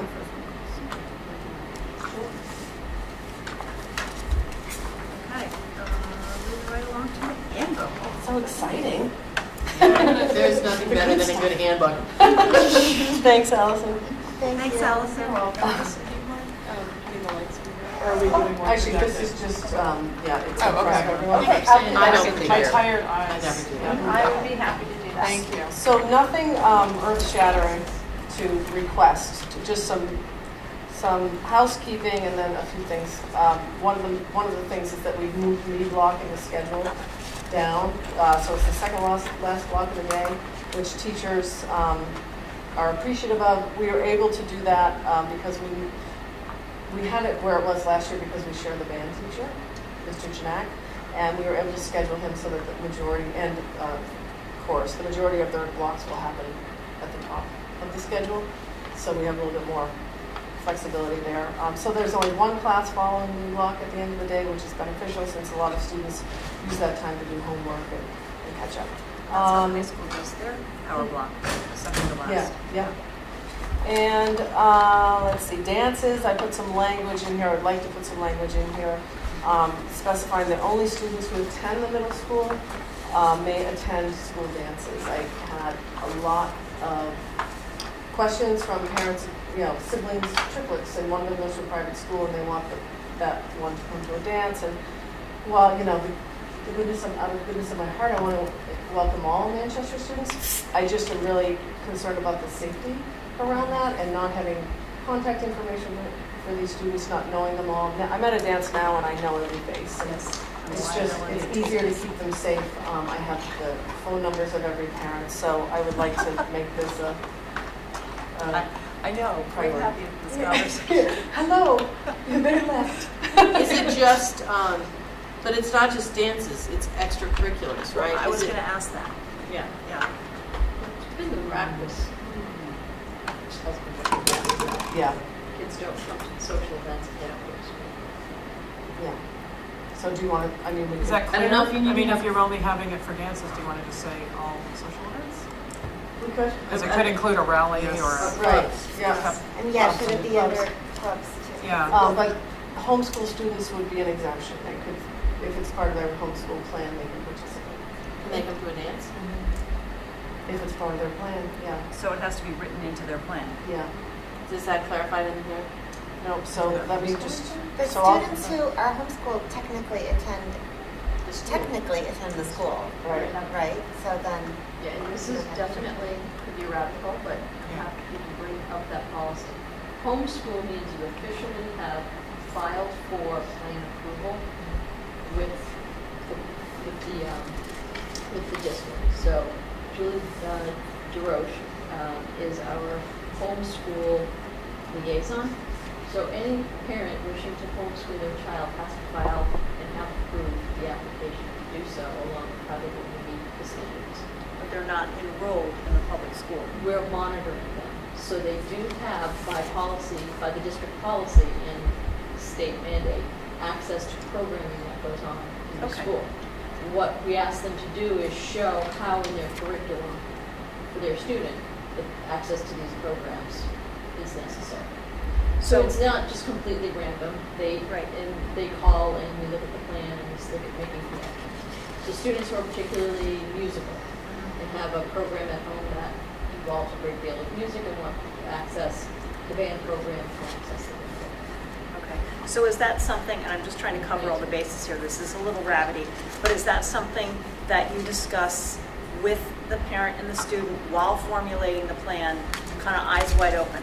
So if you are going to homeschool your child and you want them to have access to various extracurricular activities or various various programs that the district offers, you're going to have to write that into the plan, by the way. Do you know that? I mean, is that a And Julie's conversation? gone back to amend the Okay. plans with them as they've gone. And we Okay. just recently had a conversation with them. So I think that leads to some of the other things that we just brought up. So if it's a student who, some of these things are only available to a student who is enrolled, how does that work with clubs and activities? Does it need to be written there? Probably. I would- How about athletics? I would caution not making your handbook the district policy manual because this is for students enrolled at the middle school. And you're basically I'm reading it as you're giving them the warning that you're not allowed to bring students. Yeah. If you don't attend school here, I see. Yeah. then this So is you in can't your bring a handbook. date. This is You in- won't have the handbook if you're not. you know, Right, and okay. we're going to refer Yeah. them back to the policy. That makes sense, So yeah. there's a whole Yeah. homeschool policy in Yeah. the district manual that goes to individuals who wish to. That's a good point. Great, sorry, thank And you. I need frankly some leverage behind Yeah, saying, I'm yeah. sorry, but John can't But here it come." is. Well, what Yeah. you said makes perfect sense. I mean, Yeah. we've got medical information, contact information. Mhm. Well, and the dances one makes sense to have in here because it would be people who wanted to like bring a friend or whatever. So they Right. would be, it would be that Yeah, parent who was. I think you need to make dance broader. so, yeah, so Ex- extracurriculars, Yes. including, yeah, Social clubs, class activities. trips, things like Yes. that. Because I'll have also had situations where parents want their out-of-district students to participate in the Washington DC trip. Yeah, that's a liability issue. Yeah. I mean, that's a You non-starter. might want to So just put some I'll, things in And parentheses. just for clarification, it's not Yeah, out of district enrolled through the district, it's Right. attending finance. Yes, right, yeah. So you're saying we don't have to spell it out on something like athletics because the district policy covers that? right. All right, so moving right along, Thank you. under building and facilities, I just added, oh, yeah, sorry. Because I am in your article. Because I think there's also gray area where some of the functions that we have, particularly for athletics or drama, for example, are actually like at had this conversation in their public functions. So a dance is a private school event, and the principal is saying that only students who attend the school come to the private school event. Friday night football game. That's not what I mean. I Is mean a public event. participating on an athletic team. Oh, yeah, I will keep that to that. Okay. So I won't include anything on the athletics. Or attending a play when you purchase a ticket, right, is Oh, going that's- to be yeah. considered a public event. Yeah, So it that's gets fine. a little, Yeah. well, I'm glad you're in charge of this stuff. Building and facilities, under cafeteria, I added some language that just explains that lunch and recess run from 10:30 to 12 every day with a one half hour allocated for each grade, and that the grades will rotate through this schedule each year so that the students don't have the same lunchtime. So if you have a 10:30 lunch in 6th grade, you're not going to have 10:30 lunch in 7th grade. You'll have something else. So I'm rotating it every year to give teachers and students a different lunchtime every year, just to share the wealth, so to speak. Right. And second. Grades and report cards, that's page 8. I added some language I should keep saying I would like to add, with your approval. I'll just speak English instead of reading this. So what happens is when the trimester starts and there's only 3 grades in Aspen and a student doesn't pass one in or gets a poor grade on something, and it's reflected as one of those 3 grades because of how the grades are weighted, there's an F reported. Happens to me every year. Yeah. So students and parents log on, oh my gosh, I have an F, and it all everything falls apart and students are upset, parents are stressed. So I just want to have this language in there as, not that people are reading this by their bedside at night, but just a way to have it in there, and maybe, well, you have to. But just a way to bring up the conversation, to explain the weighting to them, to explain how that all works. This isn't in the handbook, but I'm also going to have a conversation with teachers to say, if you have a very large assignment coming up towards the end of the grading cycle that represents a large percentage of the grade, and you suspect that a student may not do well, or the student actually doesn't do well, you need to build in enough time for that student to make it up or redo it, whatever it is, because That's going to it can freak take parents away. out. Yeah. So I just want to make sure that, and I know many teachers have that in their heads, but I just want to have that concrete conversation with them too around grading. Exploratory teachers approached us this year and would like, so they have been graded as pass-fail, I think for the past 3 years, and they would like to move 7th and 8th graders back to grades. We're leaving 6th graders at pass-fail. So I said that I was okay with that, with the caveat that the grade is informative and tells them something about how they need to improve, whether it's skills or habits of mind or whatever it is. So they've agreed to that. My question on that is, if it's going to be informative, I know that the comments on the report cards are basically from a drop-down. Yeah, so we will add new comments. Okay. And they will pick the one, they'll create their own comments and then we'll add those. So they'll have their own subset of comments that are specific to their area. Counseling and support is highlighted because I've removed the majority of the term guidance. Erin Brahms, who is phenomenal, I'm so excited. She's the new school adjustment counselor. And Kim Provo, who is now full-time Dean of Students and Support, and I. The 3 of us really will work in conjunction from a guidance perspective for whole school things, for climate, for things like that. Kim will, what's the word I'm looking for? She'll deal at the first level to see where we're at with certain situations, and then if we have to escalate things up to Erin for individual or small group counseling, we'll do that. So guidance counselor, a lot of schools are shifting away from that model. It's becoming in a way a thing of the past. So I just wanted to bring our language a little bit more current. So I took out the word, but I'm not taking out the verb. Okay. We will still provide guidance. Well said. All right. It is just a question about the guidance. I mean, I'm assuming that these folks are very engaged and actually own the social emotional piece of what's happening. Yeah, I mean, that is their primary job. Good. Yeah.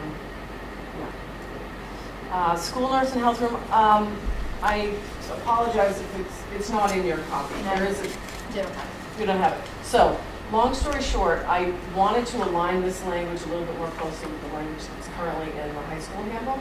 And Cindy Aldrich, our nurse, would appreciate that. So I've added language about screenings, the specific screenings that there are, like hearing, vision and hearing, BMI, postural screening, and which specific grades there are for that. And then language on how parents can opt their children out of that if they want. And then I've added, this is straight from the high school handbook, language about other health issues. So students who are considered at risk with things like diabetes or asthma or whatnot, the parents should notify the school nurse about that, any side effects that may be caused from medications that they're taking, and they can request conferences with teachers through the nurse.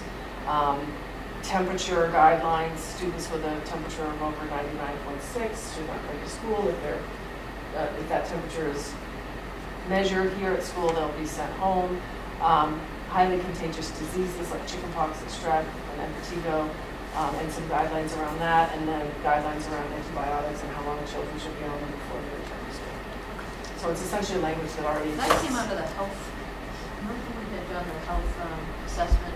And one of the outcomes was an increased communication Yeah. of what the school nurses were talking about. That's Yeah. a great, Yeah. I think that she did that. I feel like that's spelled out of the elementary school. A lot Yeah, of that is, And that's what we got out of that assessment, which is it's people have a different comfort level at the elementary with the nursing staff than they do here, and some of it is just because everything is so diffused up here. So she's been working with kind of do some outreach. yeah, and I'm also very focused on aligning with the high school as much as possible. Tricia and I work well together. I think we're a good team, and so as much as we can do to be on the same page, I think it's better for kids, better just for the it's a good community. it's a seamless transition. Yeah, As yeah. speed bumps is. Homework club. So I have received several interested teachers who are interested in running homework club and receiving the stipend. So I'll be doing interviews the first week of school. The homework club is currently 2 days a week, and I would like it to be 4 days a week. Monday, Tuesday, Thursday, Friday. Not Wednesdays because we have early release or extended Wednesdays. And I'm interested in changing the location to the Learning Commons. So basically, the language is adding up to 4 days in there on homework club. What time do the kids get out of school? 2:15, and then homework club would run until 3:15, which would be just in time for them to take the late bus. Not on Fridays. But homework There's club is not, even. not really on Fridays. Yeah, There's no homework club. There's no homework club. No, there is. Yeah. It's Monday, Tuesday, Thursday, Friday. Did we say no late bus on Friday? Yeah. Okay, so we can make it Wednesday, and then those extended Wednesdays and half days, we wouldn't be able to do it. Yeah, we did Monday to. So Monday to Thursday, okay, that's all right, because we still have the law. And then lastly, almost lastly, just two more quick ones. Discipline policies, there was language in here about the red card, yellow card, green card system. We're keeping yellow, red cards because it's a good way for teachers to inform us of what's happening. I'd like to remove green cards because it was becoming, I'm going to pick up your pencil. Can I have a green card? That type of thing. So it just really wasn't fostering what we want to foster. Can we start that here? Yeah, you pass No? Yeah, the Eddie Haskell card. Yeah. While we're on that page, can we just talk for a minute about the cell phone use policy? How's that going? It's going, parents love it, students don't. Going really well in 6th grade. It becomes a little bit more challenged in 7th grade and much more challenged in 8th grade. So I've had conversations with the 8th grade teachers about maybe a gradual release and maybe in trimester 3 letting 8th graders use their phones because they will be allowed in high school. So, I mean, it's challenging, but so if you look at our yellow card, red card reports, Yeah. the majority of those are cell phone It users. just seems a little inconsistent because they're supposed to lock their device in their locker, but then sometimes with staff permission, they're allowed to have their Yeah. device. So it seems like it's a little wiggly. Yeah. And from this parent's perspective, I mean, I just wish they all just had to lock it in their locker all What day. page are you on? Great. 11. 11. So, I don't know, oh, I have a different page because I changed it. So, I'm glad you brought that up, actually, because that language is in there, was in there before we had Chromebooks in every classroom. So teachers would often need students to use them to do a quick survey or something, or to look up something. Yeah. So, they don't need to do that anymore, so we could take that language out. Yeah, because it seems like, and I think it's from the reports I get, sometimes it's okay with some teachers and sometimes we get to bring it in. And I know from friends' reports that middle schooler children are texting their parents throughout the day, which is how we know that they're not working here. Yeah. Yes. Yeah, and we know that because parents show up with a bottle of water or something, you know? We're like, hey, what's up? Well, so-and-so, we're like, really?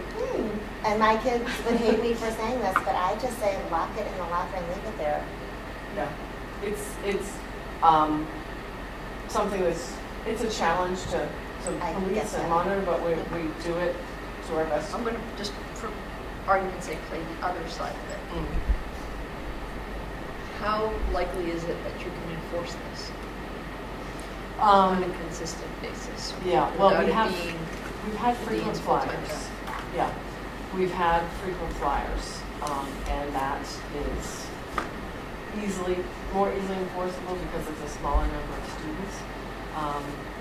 And frankly, we didn't read this language to the kids that said, when the teacher lets you, it's just in here. We said off and away.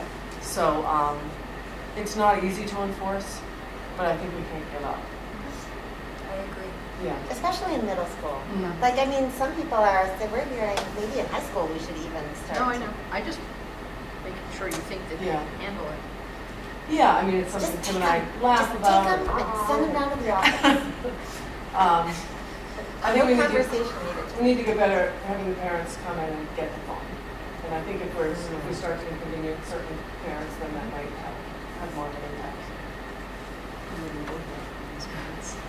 And lastly, we added, we included vape products in the tobacco possession and use language. I have a question on this page. Mm-hmm. Before that, for cheating, do you have any language about plagiarism? Not specifically. We look at it as really at middle school as a teachable moment. Kids, there is some education around plagiarism and what it is, but they don't always necessarily understand, particularly with technology now, where it's easy Right. to cut your evidence and paste it into, I'm going to use that as evidence. Well, that's why I'm saying it might be good to Yeah. actually really spell it out in middle school, because Yeah. it's a big issue. It's a bigger issue in high school, but Yeah. I think it's a think good the idea to idea of- spell it. yeah, sorry, go ahead. No, go ahead. So you mean spell it out from what it is? Yeah, perspective, or just what to the say consequences are? cheating would include plagiarism, which is the copying and Yeah. pasting of information, because it's also very easy to do from, the internet, et cetera. But I think just to insert just a sentence or two Yeah. about what it is. Yeah, I can and do that.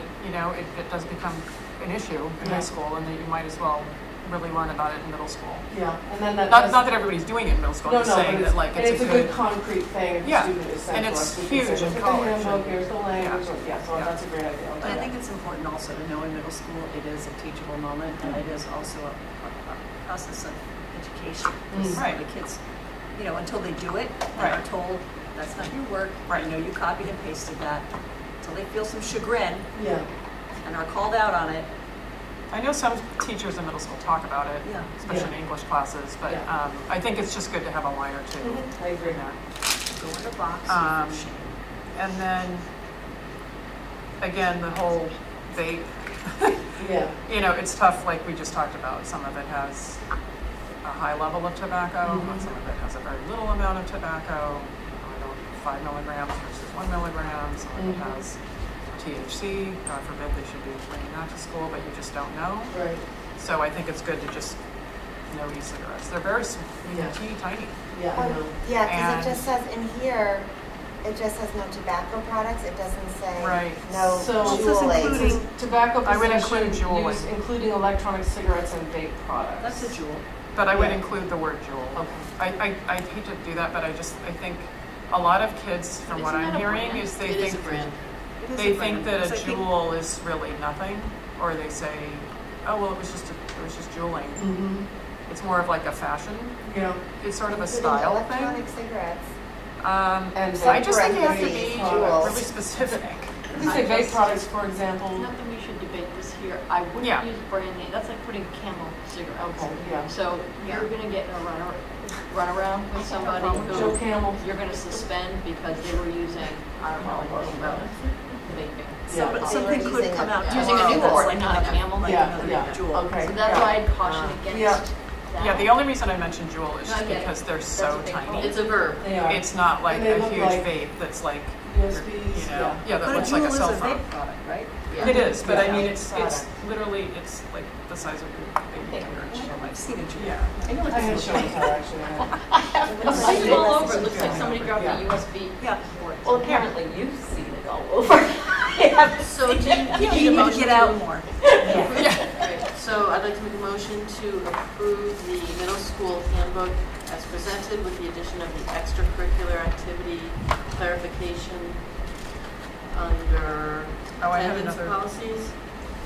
I had another, on page 17, I had a question. Yeah.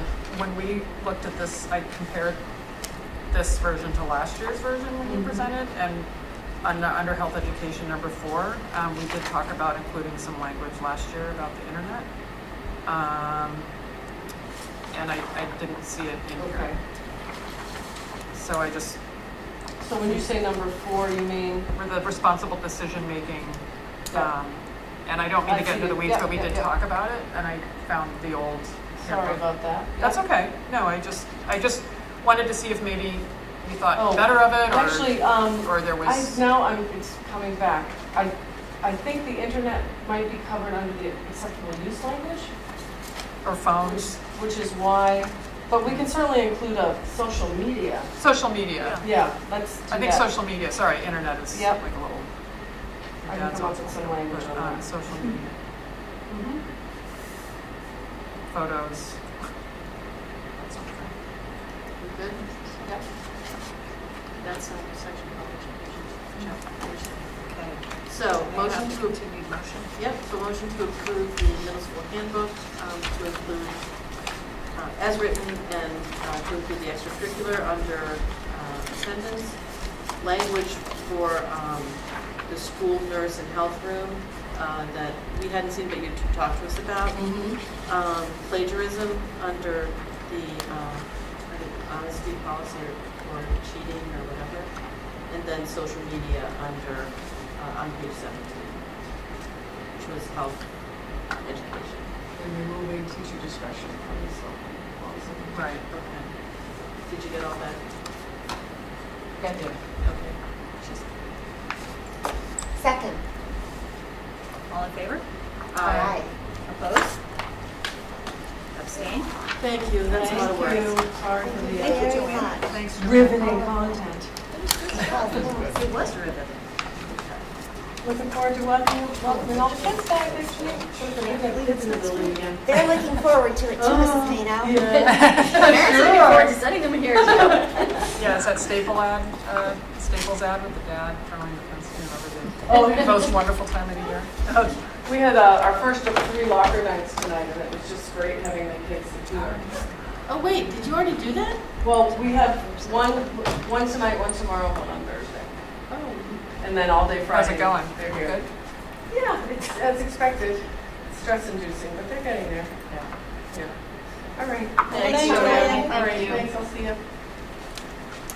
Okay. We have the superintendent evaluation on this. I think we talked offline about maybe kicking it to the next week because we're just trying to close the loop on it. You all right with that, Amy? I'm fine with it. Okay. How about you? Let's do that. No big surprise. Kick it to Um, 9-4, right? Goal setting. I think we talked about this at the retreat. However, I think we got very, very broad in terms of setting our, what was the word our constitution or whatever? No, Our charter. Our charter. Charter. But we never really got, Oh, yeah, the charter. we never dialed down and got into goals.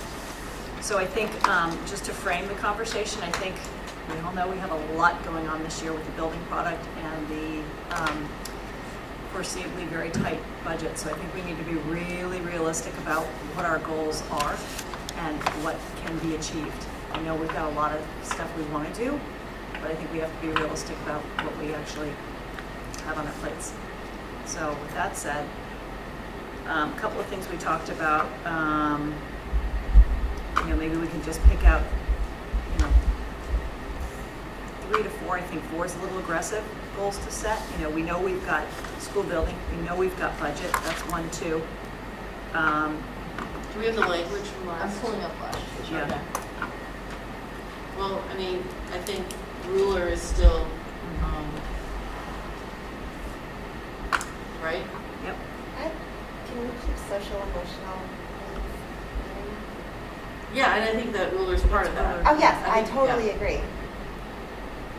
Because I think everything goes back to that. I mean, even the building goes back to needing that. Well, I think we can also, state some goals now and then re-examine things in the fall when maybe the building project slows down a little bit. January we talked about. Oh, yeah, that's what I meant, Yeah, January, no, I'm that's sorry, fine. thank you. Yeah, When maybe a little bit more heat is off Mhm. on the building project. just to kind of do a check-in. Yeah. I would love for the 4th to be curriculum or academic based, since we talk about budget ad nauseam. And we sometimes, I think, don't get to do the stuff we like to do. I think we had a discussion about diversity as well. Oh, right. To There we include. go, and there we go. Yep, Billy well, I Goat. think we also talked very briefly about task force with regard to inclusion on some of the field trips and the athletic Right. situations, so maybe we could include that. That's part of that, the diversity. Task force on travel. The travel, the subcommittee. Is that different one? No, I think that could be included under diversity. Appreciating people and accepting them. I think of diversity as being blanketed across curriculum and social, emotional, and that. Yeah, because ruler addresses that. I think diversity would be better ground into a social emotional needs goal. With an appreciation for diversity and social. So we Education. Because include that under those the- kind of go through everything. And then sure, I mean, one of the things that we're doing, the task force would be supporting Right, that supporting goal. that. Right, Yeah. that makes sense. So under social, emotional, we've got, ruler, diversity. So, What- I'll say what I Yeah. typically say, which is you want to, when you're doing the goals, make sure they're things that you can do. Yes. So, ruler, Or the committee doesn't do ruler, but the committee, what you did last year was target resources to support social and emotional needs of students. So you want to make sure they're like executable by the school committee, so policy, finance, program. So I think that's a good goal. And I think- Right? I think we can execute on that because Yeah. we've got ruler, we've got other curriculum initiatives to address the social emotional. What was the other one? You said, Annie, there was one about curriculum, a curricular Programming. goal, programming. That's your program. That's the program goal. I Policy, feel- finance, program. I mean, I would like to talk more about program, education program. And I wonder what we've talked about the student services program for the past 2 years in terms of having third-party studies. Is there anything that we want to, what is our year? What's our What's thing coming this up year? this year? To be frank, I don't think we can execute the thing. Do you know what I'm talking about? Yeah. And But we maybe our have goal 3 is years. It to- actually would have been student services review, but we've been doing them Yeah. in pieces, so we've changed it up a little bit. It Yeah. would have been athletics review, Yeah, which we got the we did task that force. last year and we've got. And then next year we'll go back to the school-based like the principal, we would go to the school where they showcase the program. And then the following year, we'll go back to STEM and humanities, which is what we did. So maybe as a school committee, we want to continue to monitor the academic program and the curriculum? Because That we're is- listening to presentations and hearing about it? So to me, that's very general.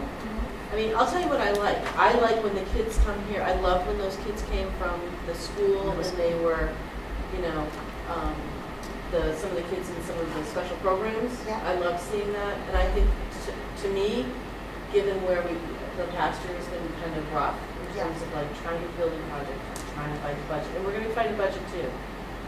What do we support? Like, why are we fighting the budget? Like, I Well- think it's important for us to see the kids that we are fighting for. Because this year, we are not going to just, I don't think, maintain a budget within, we're going to push for something more. And I wonder, what is it we need to see at the school committee level to make our case? Does that make sense to you? Yeah, I'm just trying to think of, like, How do you articulate that? are we writing a goal are we writing a goal because we want people to come present, or do we just ask people to come to a presentation? Does that need to be a goal? No, I If don't our know. goal is more general, Yeah. you know, then we can, since we don't have a specific review coming in, we don't have a specific group Well, coming it in. actually, I think, breaks in your favor, because just looking, I did that draft, that calendar that has the focus presentations, which you should have had over the summer. You don't have a free night until December, and then we're into budget. And that's not accounting for time that we're gonna have to allot to the building project. But you know what, these don't, it doesn't have to So- be a presentation that happens at a meeting. I mean, maybe we need to take a walk through the school sometimes and see some things that are happening.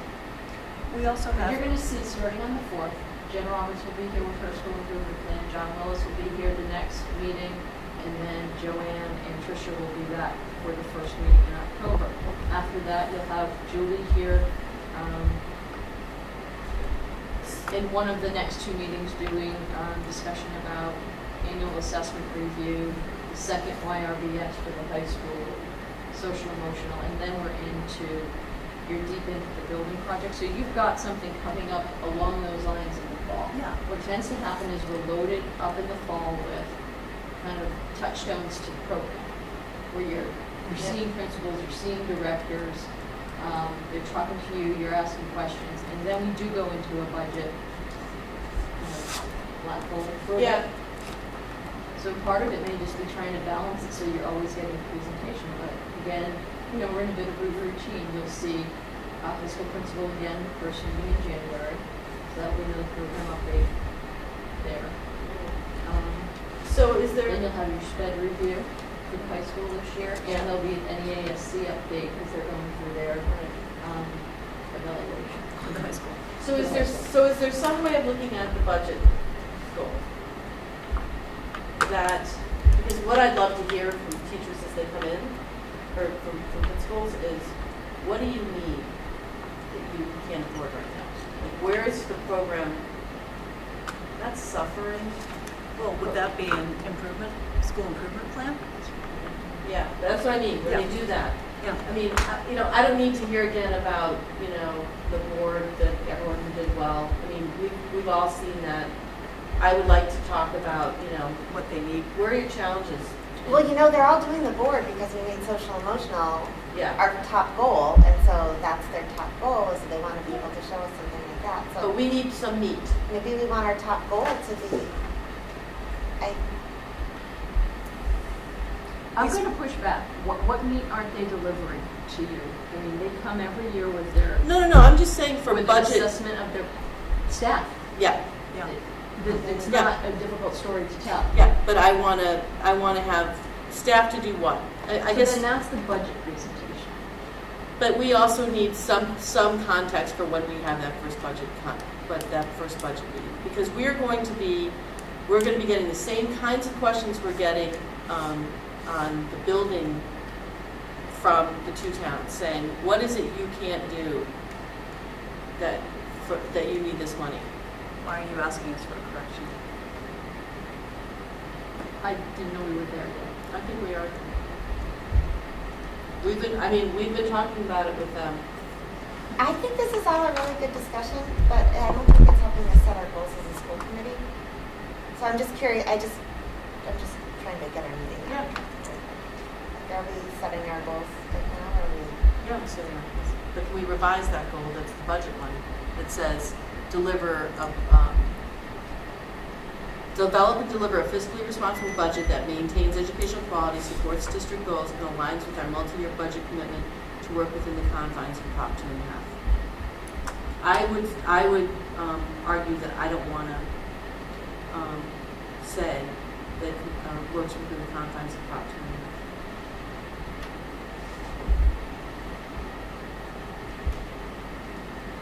But I'm one person. I mean, does anyone else want to revise that? Or does anyone want to keep it the same?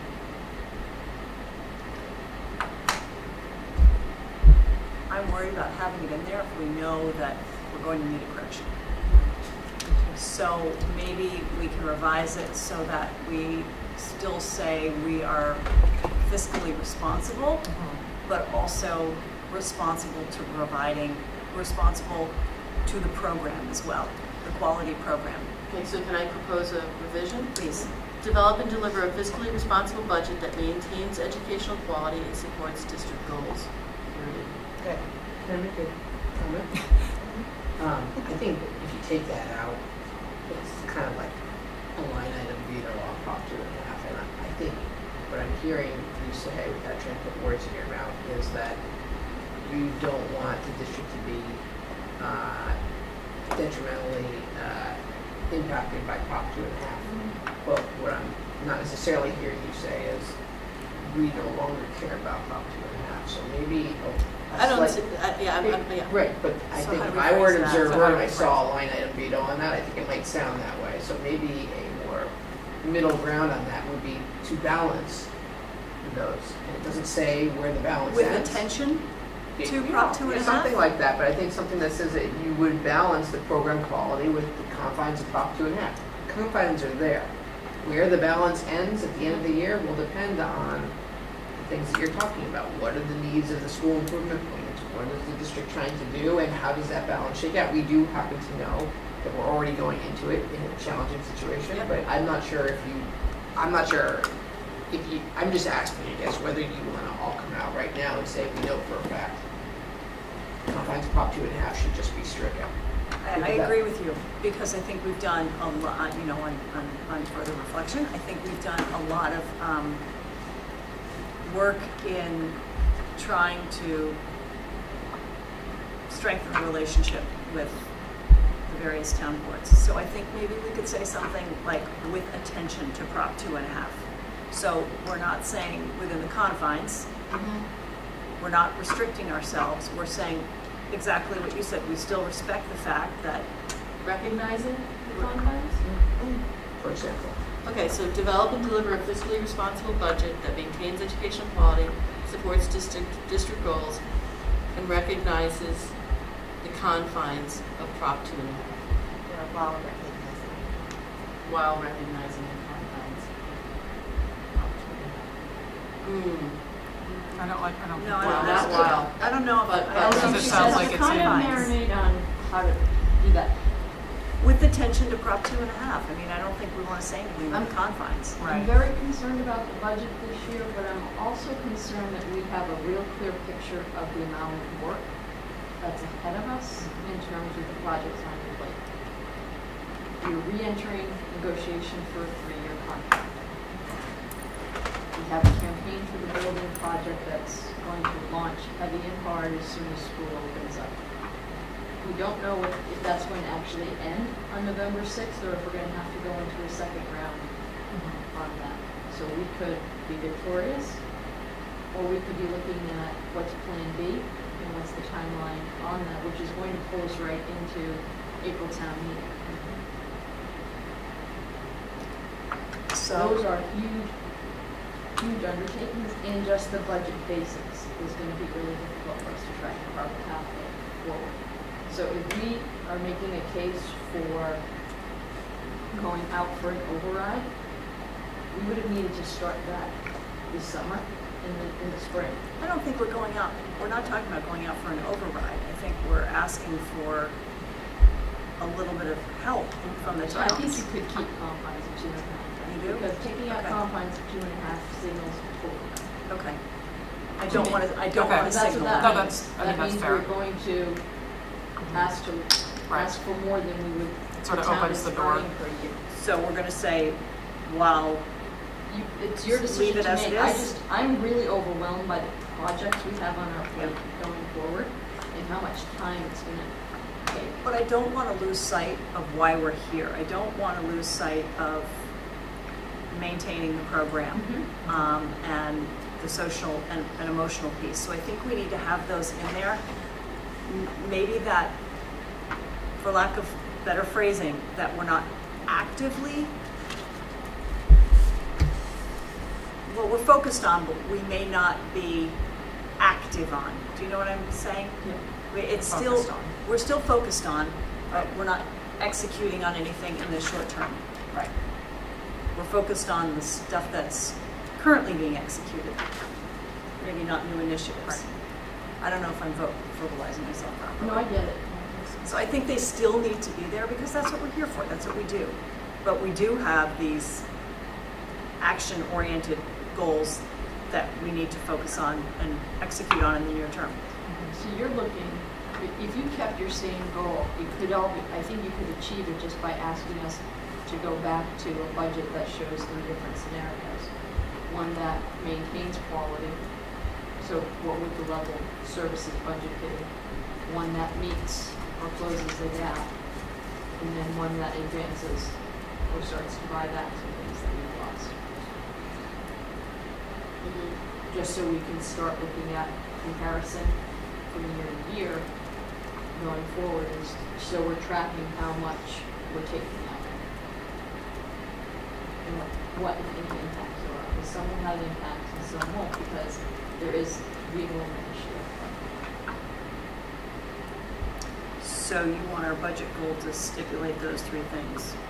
It doesn't have to. I just don't know if you're really changing your goal as much as you're looking at, from what Annie was trying to say, present the budget in a different way. I don't think we're changing goals, I think we're just sort of I don't know what the word is. streamlining our focus in the near term to what we can actually do. But I don't want to lose sight of the social emotional, and I don't want to lose sight of the quality program as a stated goal. Now, we haven't talked about it as a team, but from the budget confines and the deficit, where it's hurting us right now is staffing, which is going to impact class size, which will impact as they get to the high school whether or not we're able to offer as many choices. And it's going to impact negotiation because it's going to limit our ability to we will well, not to negotiate. I think it gives you less room to do what you might want to do, but have to be in a position of what you have to do, which could make for some not pleasant negotiations. So how do we state that as So a I don't budget think goal? that social emotional has a great big price tag on it that would prevent that from moving forward. But you'll have climate ramifications if we're in a stalemate of negotiations and we're cutting staff and classes are at 30, that people won't be able to do that. So I think we can show you how continuing to decrease staff to meet our budget goal impacts these things. But I don't think you have to worry about us not acquiring or being able to keep these things as goals. No, I hear what you're saying. Each goal could have a budget impact. And the budget will have an impact on our goals. It's like a Venn diagram. It's Well, just the more fluid the budget is, the higher we go in our hierarchy of needs and wants. Yeah. So we're getting to the higher level teaching, the higher level programming, and as you're reducing, it's going to go back down to, you're going to get back down to nuts and bolts, and you're going to have to do what you have to do first, Basically. and then try to get everything else. So how are we stating that in a goal? You're not. What you're going to ask us for is to tell you different things when it comes to budget. Because I think what we've been doing in the past few years since the override is very much low-keying the budget, finding what can the towns tolerate, and then working to achieve that without making people very nervous or Top upset. down. So I'm going to again propose language for this goal. Yes, please. do. Develop and deliver a fiscally responsible budget that maintains educational quality, supports district goals, and recognizes the confines of Prop 2.5. That's perfect, what she said. Okay, I'll screw it up. To recognize this.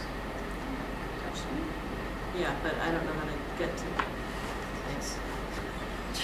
Good way. Okay, great. So we've got the social emotional. We've got a budget.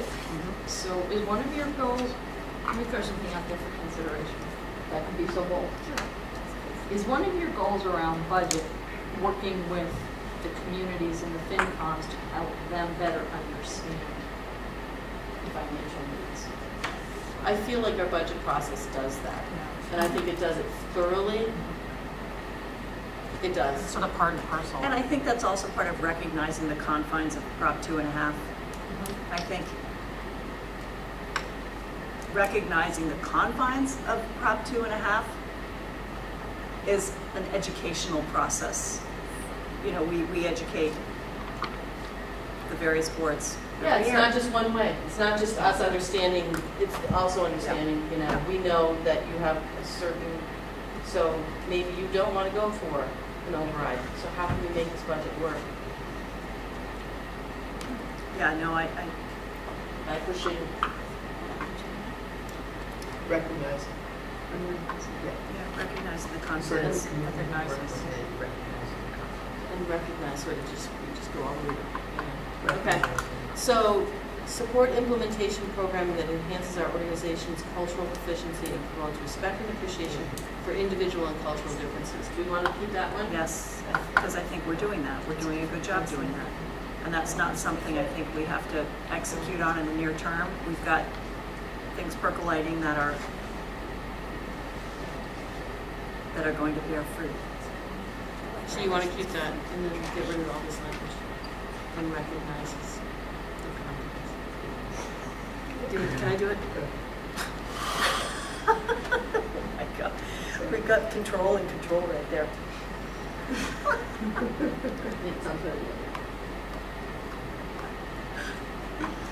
Any questions? So you want to keep support implementation? Okay.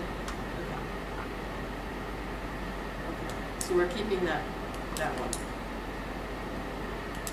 We're keeping support implementation programming that Yes. enhances our organization's cultural proficiency and promotes respect and appreciation for individual and cultural differences. Yes. So we've got budget, we've got social emotional. Yeah. Family policy. The next one is complete next steps of MSBA process for the memorial building project and develop a capital plan to maintain Essex Elementary. I think we stay there. Complete next steps, I mean, that's the vote. Do you want to be more Can you read it explicit? again? I don't think so. Complete next steps of MSBA process for the memorial building project and develop a capital plan to maintain Essex Elementary.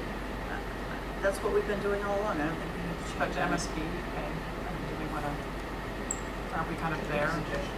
Yeah. Engage with the community at Yeah. the next phase of the memorial school building project proposal or something like that. You can do it. No, go ahead. I'm nodding because that's what I'm trying to say about the budget stuff as well. We're clear on what you would like to see from the district, and we kind of memorialize that in the district plan. Yeah. But it might not hurt to have outreach goals to get the community on board with the budget. But we do that every year. And But if I'm understanding what Yeah, you're but saying, nobody since sees the school schools and committee stuff for us. focuses more on the outreach and the honestly, management we look at focuses schools more on and the stuff for us. doing, We already know we're doing this. these are the school committee goals. No, I Is want that to what be you're really, saying? really realistic about What did you say? putting in the paper. Oh, just that some of the things that you're supporting us to do are ultimately things that we're gonna end up doing the work on versus the outreach, which is, well, Something that we have to I'm just do. talking about management versus the school committee versus the Right. outreach. I see what you're So saying. if it's a school committee goal, it'd probably be on the budget side, making sure the funding's there. On the building project sides, it might be The more the outreach. outreach side, just as a suggestion. Yeah. Well said. So here's what I have for, it's the computer. It is, it's glitched. It's the tools, not the cart. Right. So engage the member towns in the need to pass the debt exclusion for the rebuilding of Manchester Memorial. That covers the community and the boards. I know that that needs some tweaking, but this is a draft goal, Yeah. right? And develop a capital plan to maintain Essex Elementary. Is that? That's pretty much done. Okay. Do we need to add it here? You can take it off. Well, leave it. Yeah, because I think we need to keep the parity. Or communicate the capital plan?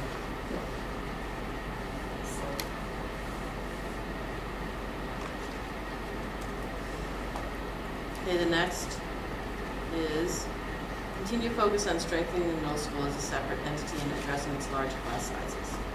I think we've done that. I think class size is going to be an ongoing issue tied to budget, but I think you've supported some structural changes and resources to set it on its. I think it's in good shape. It's in good shape. Okay. Continue ongoing review of all district policies, updating existing policies and job descriptions where needed, and researching new recommendations. I think we should keep that on there. That's just ongoing work. It's not exciting, but it's work that needs to get done. What's not in there is the diversity, or is that under, yes it is, diversity is under, It's under the social emotional piece. and then the task force. Do you want to tie that into the policies? Task force is going to probably end up as one of my goals, Okay.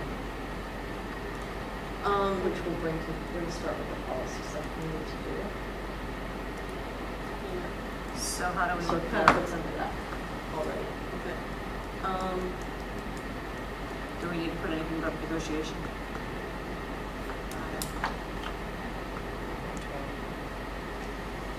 Negotiate a 3-year contract. Continue to. Was that number 5?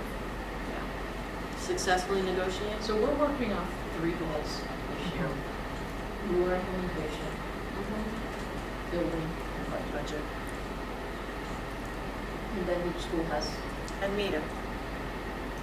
that's on my plate, but as far as the team, that's what we focus on. Successfully negotiate a contract with Meta? That it? Sounds good. We usually include using IPV. Using ITV. Got a good team. Do we need, and can we just, We can fill it in.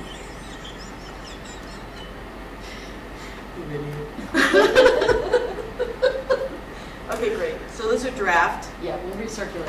Okay. Yeah, and then we'll rewrite, and we'll prioritize. All right. It's hard to give up control of the Yes. We don't need a motion or I anything, 'cause kinda this is gave just a up draft, there, right? Okay. All right, now to the fun stuff, the budget Smart stuff. woman. Bobby, you want to give us the rundown Yeah, I on can try to that? make it fast because I know it's getting late and we want to wrap Yeah. up the meeting. So, do you guys have the handouts? I was willing to put them up, or I'm happy to throw them up. Whatever We don't you have prefer. handouts, but they were in the Would you- They were in the packet. So throw them up if you wouldn't mind. I can throw Sorry. them up. Let me go hit the lights a little bit. Okay.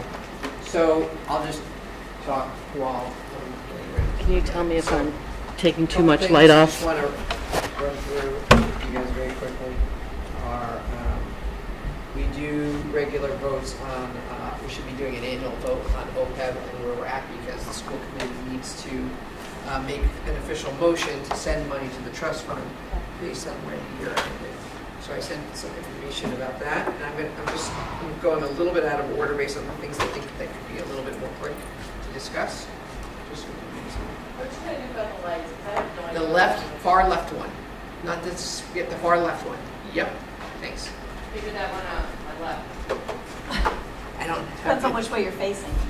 Sure. Sorry. Yeah, thank you.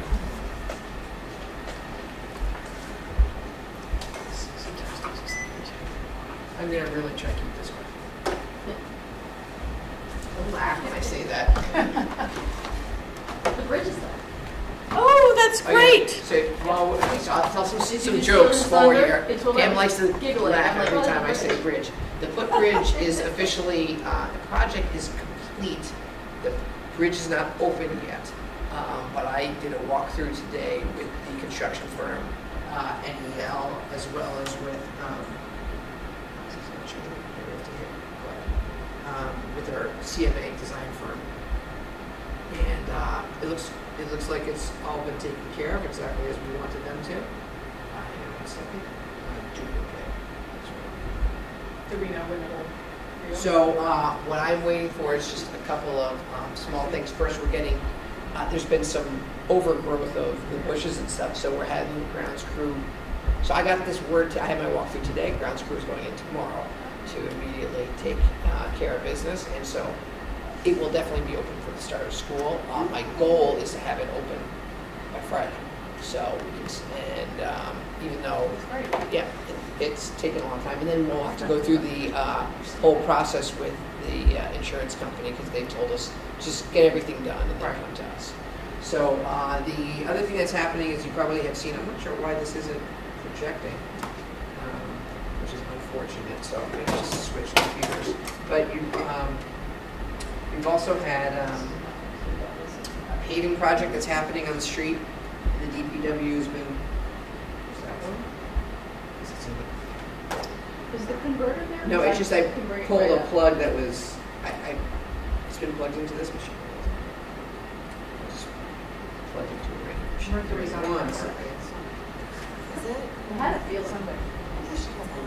It just, Really appreciates your feedback. there was this, There we go. this cable was sitting here and I just plugged it in, but it wasn't attached to anything, so. I hate it when that happens. Yes, so,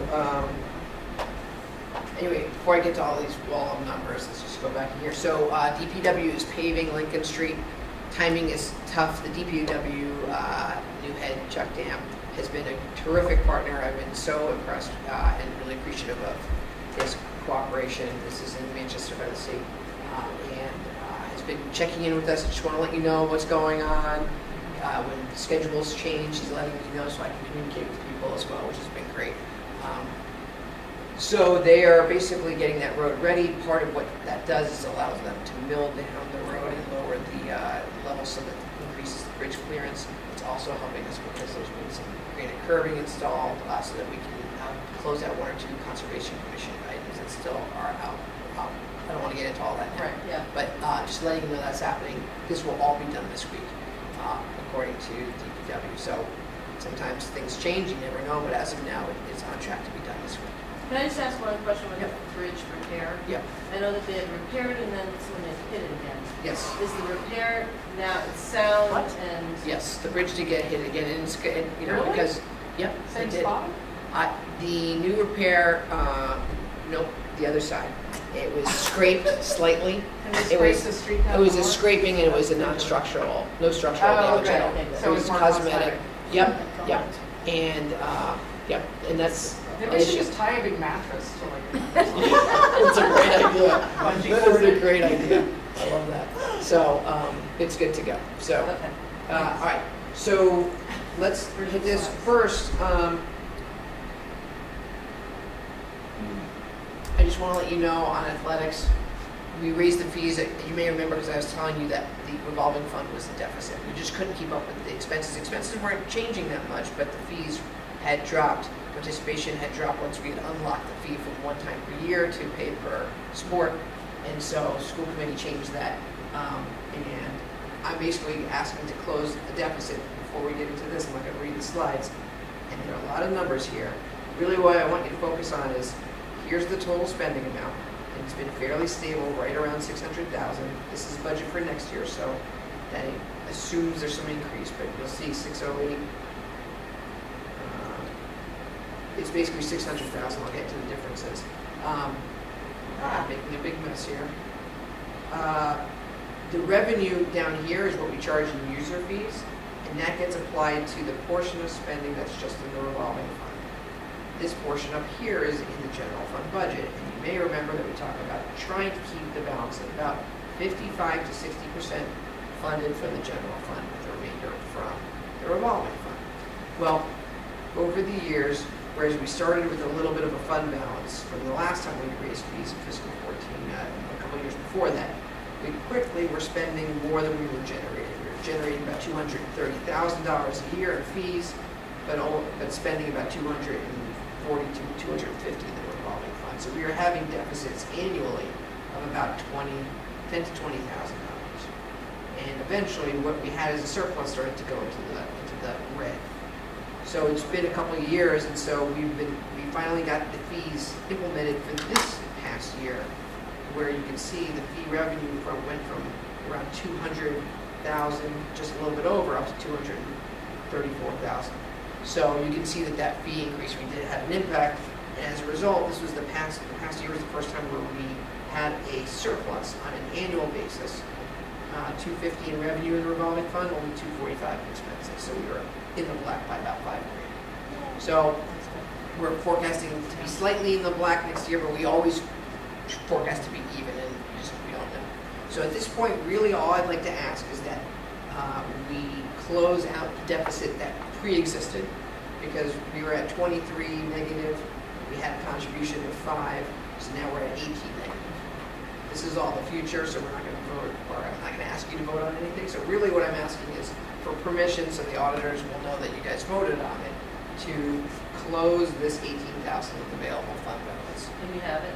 We have, yes, our fund balances went up at the end of the prior year. I don't have the final fund balances for this year, but as you may remember from our midsummer update, we're ending in a situation where we can put some portion of the reserves we're expecting to spend in fiscal 19 away. Not all of it, but some portion. So do you want a motion right now? Yes, please. Can I clarify? Yes. So that amount that's going to close this deficit is coming from reserves?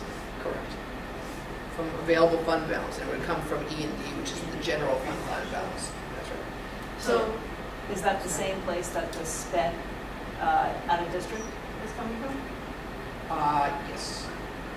So, and just to remind you, because we're operating in the black this year, if we continue to operate in the black, you're really just plugging a prior year hole. And one of the reasons we're not talking about food service tonight, because that was another one that we put on the agenda, is because that one's a little more complicated, and most food service programs tend to run right around in the red continually, and I think that one's going to be a much more complicated conversation, so I figured it'd be a longer presentation.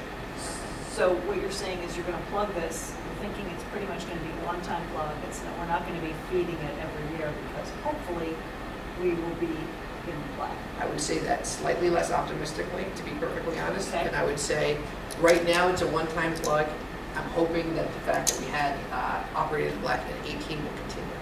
I think we've done a pretty good job on expense control, and hats off to the high school on that. I don't want to make any long-term guarantees because it's been hard to remain in the black. And I think we're always talking about having a broad program versus how many kids participate. So I think I'm optimistic, but I'm not ready to say it's going to be one time only yet, to be perfectly honest. Okay, and just to play devil's advocate, Yeah. suppose you don't plug that hole. Suppose you don't take money out of reserves. It's basically just going to be a larger hole, maybe a smaller hole moving forward.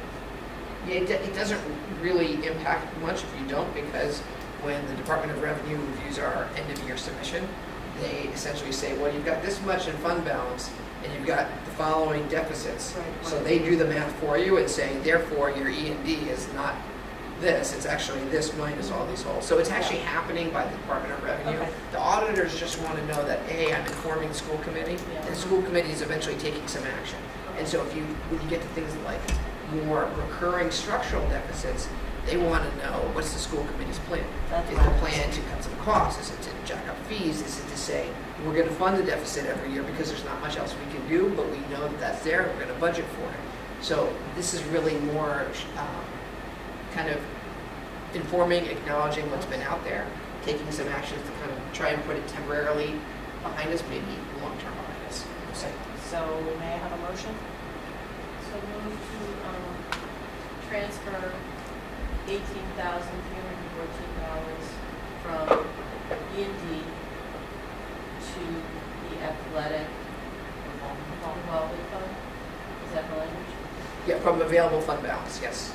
From available fund balance to, The athletic revolving. all I was going to say is that, do you want to I second that? second that. and then we can have discussion.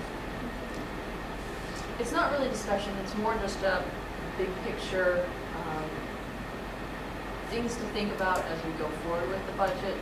This obviously makes sense to do, there's some available funds to do it, but I think saying that there are available funds to do it is false.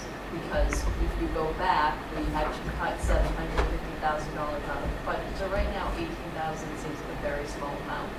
But we were talking about cuts smaller than this to close gaps. So I think as we go forward, we have to be very mindful that we're going into a new era where we're going to have to be, we're probably going to need to raise fees because we're not going to have an extra $18,000 to put toward closing the athletics gap or closing the food service gap. In the past, when we were running more healthy, we could afford to have some small deficits that benefit kids, but right now, I'm growing concerned with the number of these things that we're doing. I am too. It's more just a cautionary. That's why I was going down that line of questioning. Yeah, at some point, it's about your priorities, and are these gonna, just because they're in deficit, does that mean it's really our priorities? And clearly, we're in deficit in the general fund because we have to close that deficit, because you cannot legally pass a deficit budget. So, AT becomes things like a tutor, a bus, nurse substitutes, things along those lines. so I'm not gonna read this to you, this is just a reminder from last time. I'm sorry, do we need Yeah. to Oh, yeah. follow through on you that didn't motion? vote. Sorry. Okay. All in favor? Aye. Those opposed? Abstain? Any questions, discussion?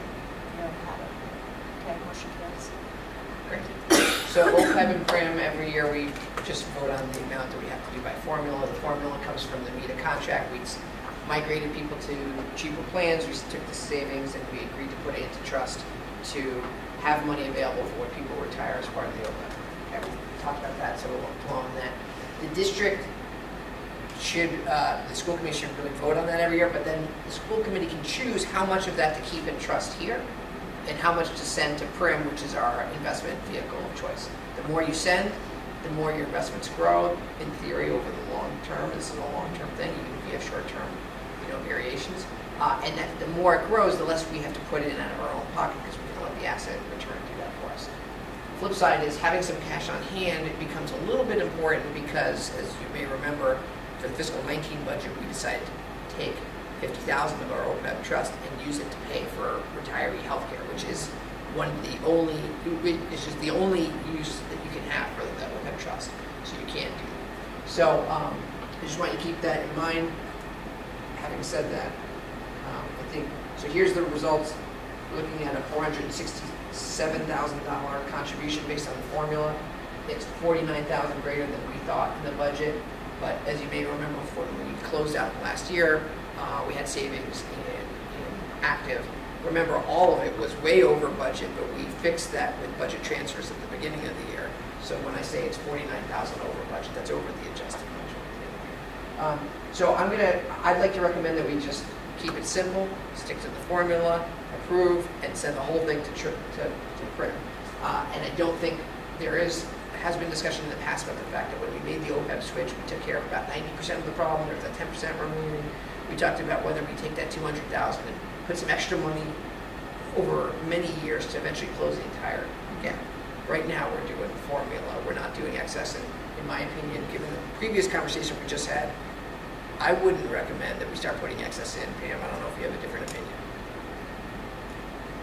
I think later, we have to make the decision tonight on last year's contribution. Going forward, I think we want to have a full-blown discussion on whether we should forego a contribution at all as a means of closing the gap and paying for next year's retirement health as a means of keeping. Are we obligated? Aren't we obligated to put some money to PRIM? Obligated to put money into our own trust fund, whether it goes to PRIM or not, is up to us. Tell me how we are against the plan. And that is. So, okay, the black is what we budgeted and how we did. And you can see that last year, I just mentioned that 49,000. The actual formula number ended up being a little higher than we guessed. But we we were able to fund that with other savings in the active plan.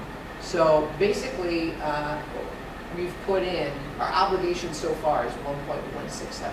That's what the formula through the end of FY18 requires. So we're already at 1.2 million. That's pretty darn good, you know, in just a short amount of time. Over here is what we've put into the trust fund, and over here is what we've actually agreed to send to PRIM. So the yellow is what I'm asking you to vote on, and I'm proposing. The obligation is what we put into the trust, and that's what we send it all to PRIM. You may remember we talked about the 50,000 that we've deducted from the trust fund, didn't send to PRIM, and so that brings down what we have available from, originally we had $116,000 of excess, down to $66,000 of excess. So when you consider that we never sent 50,000 to PRIM from the first year, we have, you net those two out, about $16,000 of flexibility. So if we had like a big emergency this year, we have $16,000 sitting in our trust fund that if you approve the yellow, we won't have sent. So we can use $16,000 to offset. That was my question. I don't think you can do To that. use that You can't money do to that. offset something like athletics, doesn't have to be Well, you related? can use it to pay for our retiree health benefits, that's what's legal, and then And then that money eventually you then can transfer your shifts money over. down, and yes, you can do that. Okay, so any excess we have to use for a healthcare related cost related to the employees because they took the hit. Once you on- put it to Yes. trust, the law requires that you use it on retiree health. Right, but- so we pay retiree health and the money we would use out Correct. of the budget to pay retiree health. Yeah, You can do okay, that. okay. So, but again, I think the big picture, I'm not sure we need to make any decisions on that, because I was gonna try and give you the express tonight, although I'm happy to stay and talk about OPEB. As you know, I like these kinds of things. So do you need But a motion for it? at this point, I would propose a motion to accept the $466,537 as the contractual obligation for FY18 to transfer into the OPEB trust fund and to send that entire amount to PRIM. So moved. Second. All right, so that's that. And we're going to vote on it. Oh, yeah, because this is discuss it. democracy. Yeah, I guess so. All in favor? Aye. Those opposed? Any questions? Abstains? Any questions? You do a very good job explaining that. Oh, thanks. All right, so just on the keeping the clock ticking, student activity, we're going through an audit process this year, which you're supposed to do every 3 years. Powers and Sullivan will come in the spring, and we have a lot of improved procedures, but student activity is the kind of thing they love to just look at every little detail, and so we want to be ready to go. So one of the things when we approved the school committee policy in our policy booklet, guideline, online policy manual, thank you. There is one that the school committee should be approving all sub-accounts within student activity. So for example, class of this, class of that, or DECA, or debate. And so a lot of them are old ones, but it's been a while since we brought this to you. I'd like to get a refresh of the approval list. You've seen them here. I'm not going to read them. There's some from Memorial. Hopefully you've seen them. If you have any questions, I can go a little slowly through them if you want to look at them now. So are you saying we have to approve all the expenditures in all of these sub-accounts? These are not, one I'm by not asking one? you to approve any expenditures. I want you to approve The list.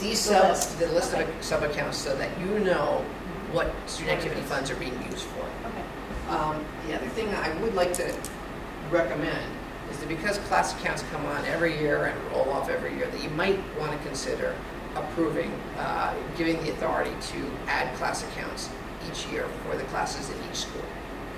So that would be my recommendation. That's Memorial. You can see similar 26 through 30, same here for Memorial and Essex. Each school has the opportunity to create sub-accounts that are more relevant to them. They're really used, basically, these are all areas where they might do fundraising or maybe provide a little bit of gift money that might have come in to help make extras happen. And student activities are always things that are beyond the curriculum, I'm too far, beyond the curriculum, and are really student oriented. Do we need to approve such lists every year because they may change? So typically, all you need to approve is if there's a change. Okay. But I'm bringing the whole thing here, so when the auditors come, I Can you just go back to Essex Elementary? Absolutely. I was just, Sticky. That's Memorial. Here, So Essex has a line for drama. And Memorial doesn't. Because Memorial self-funds its play by selling tickets. and it's a Memorial fundraiser. doesn't run the play.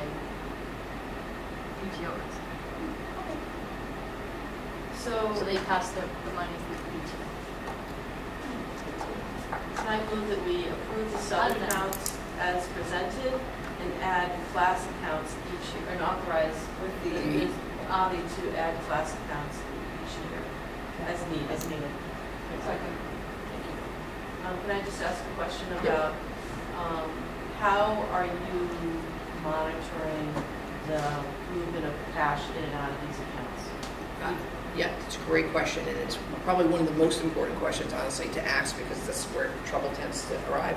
And the answer is, you guys are actually doing that through the vouchers for transfers from savings to checking, and they only come to you after I have done a deep dive on them. So once I get a transfer request, I say, not yet, send me all the checks and all the invoices. And so I send to you the report from QuickBooks that shows you all the list of the payments.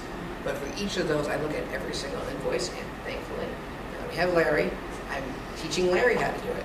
And so Larry and I are now having a meeting where he will run all the reporting. He'll give me his recommendation. I'll look at them with him because he needs some training still on it. But basically, we do that check and balance, then I give it to you. You guys have the opportunity to ask questions in open session. So I do feel like we have a very strong oversight there. I just have a really quick question. Yeah. Can you just define school-wide? School-wide, yeah, and so I think one of the things we want to do is get some similar nomenclature, which I'm going to Okay. convert some of these to, but basically what we have had since the first time that you approved these was essentially one sub-account that the principal could use to direct funds towards student activities as needed. So in other schools, they're called the principal scholarship account. Right. This one is called school-wide, Okay. and it's partly because it was set up in 2012 by a consultant, and I never got to just harmonize. But that will be something that I will be doing this year, is harmonizing some of the names. Okay. But these are the accounts that we're approving at this point. Great, so just one question about you and Larry do your, your accounting, and then the auditors also review these accounts to confirm that they are also, Yeah, they're gonna look Yep. at, how did we spend the money? Go ahead, did you have a question? Take it. no, that's it. How did you because I spend the just wanna make money? sure that Where it's did the part of money- the auditing report Yeah, as well. where did the money come from? What are the checks and balances? Yes. How is cash being handled? All I would add is that the individuals responsible for these accounts are the principals. So Avi and Larry work as an internal audit, the auditor team works as an external audit. Right. But the responsibility is on the principals to manage these accounts. That is good to know that So- they have control. And accountability and risk, to be honest. That's where the risk is. And we had a refresher training course this summer where all the administrators and their administrative assistants participated, where I shared some horror stories of other districts to make sure they understood the risks. And they do a good job. All right, so we've got the motion standing. I don't know the second. No, I did the second. Thank you. All in favor? Aye. Opposed? Abstained? We already had our discussion, motion carries. Great. Thank you. I have one quick thing to say before we leave. School committee comment. Please. Sarah? Well, just at our retreat, we talked about, and this meeting wasn't that long, but we talked about just like trying to keep things going. And I think one of the things we talked about was like having a timekeeper. And I brought a parking lot folder to just see, this will be the parking Thank lot, you. right? I was thinking about it as I walked out the door.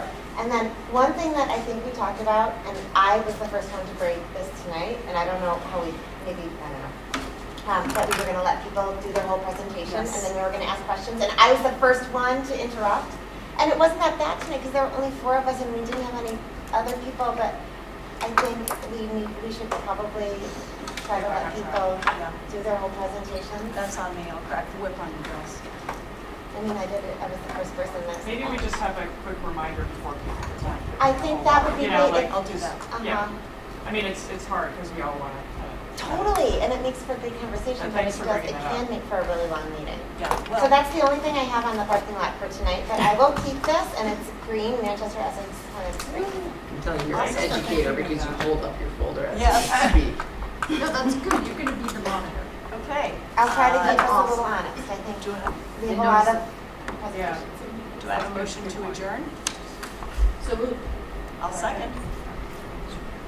All in favor? Aye. Okay. Thank you, everybody.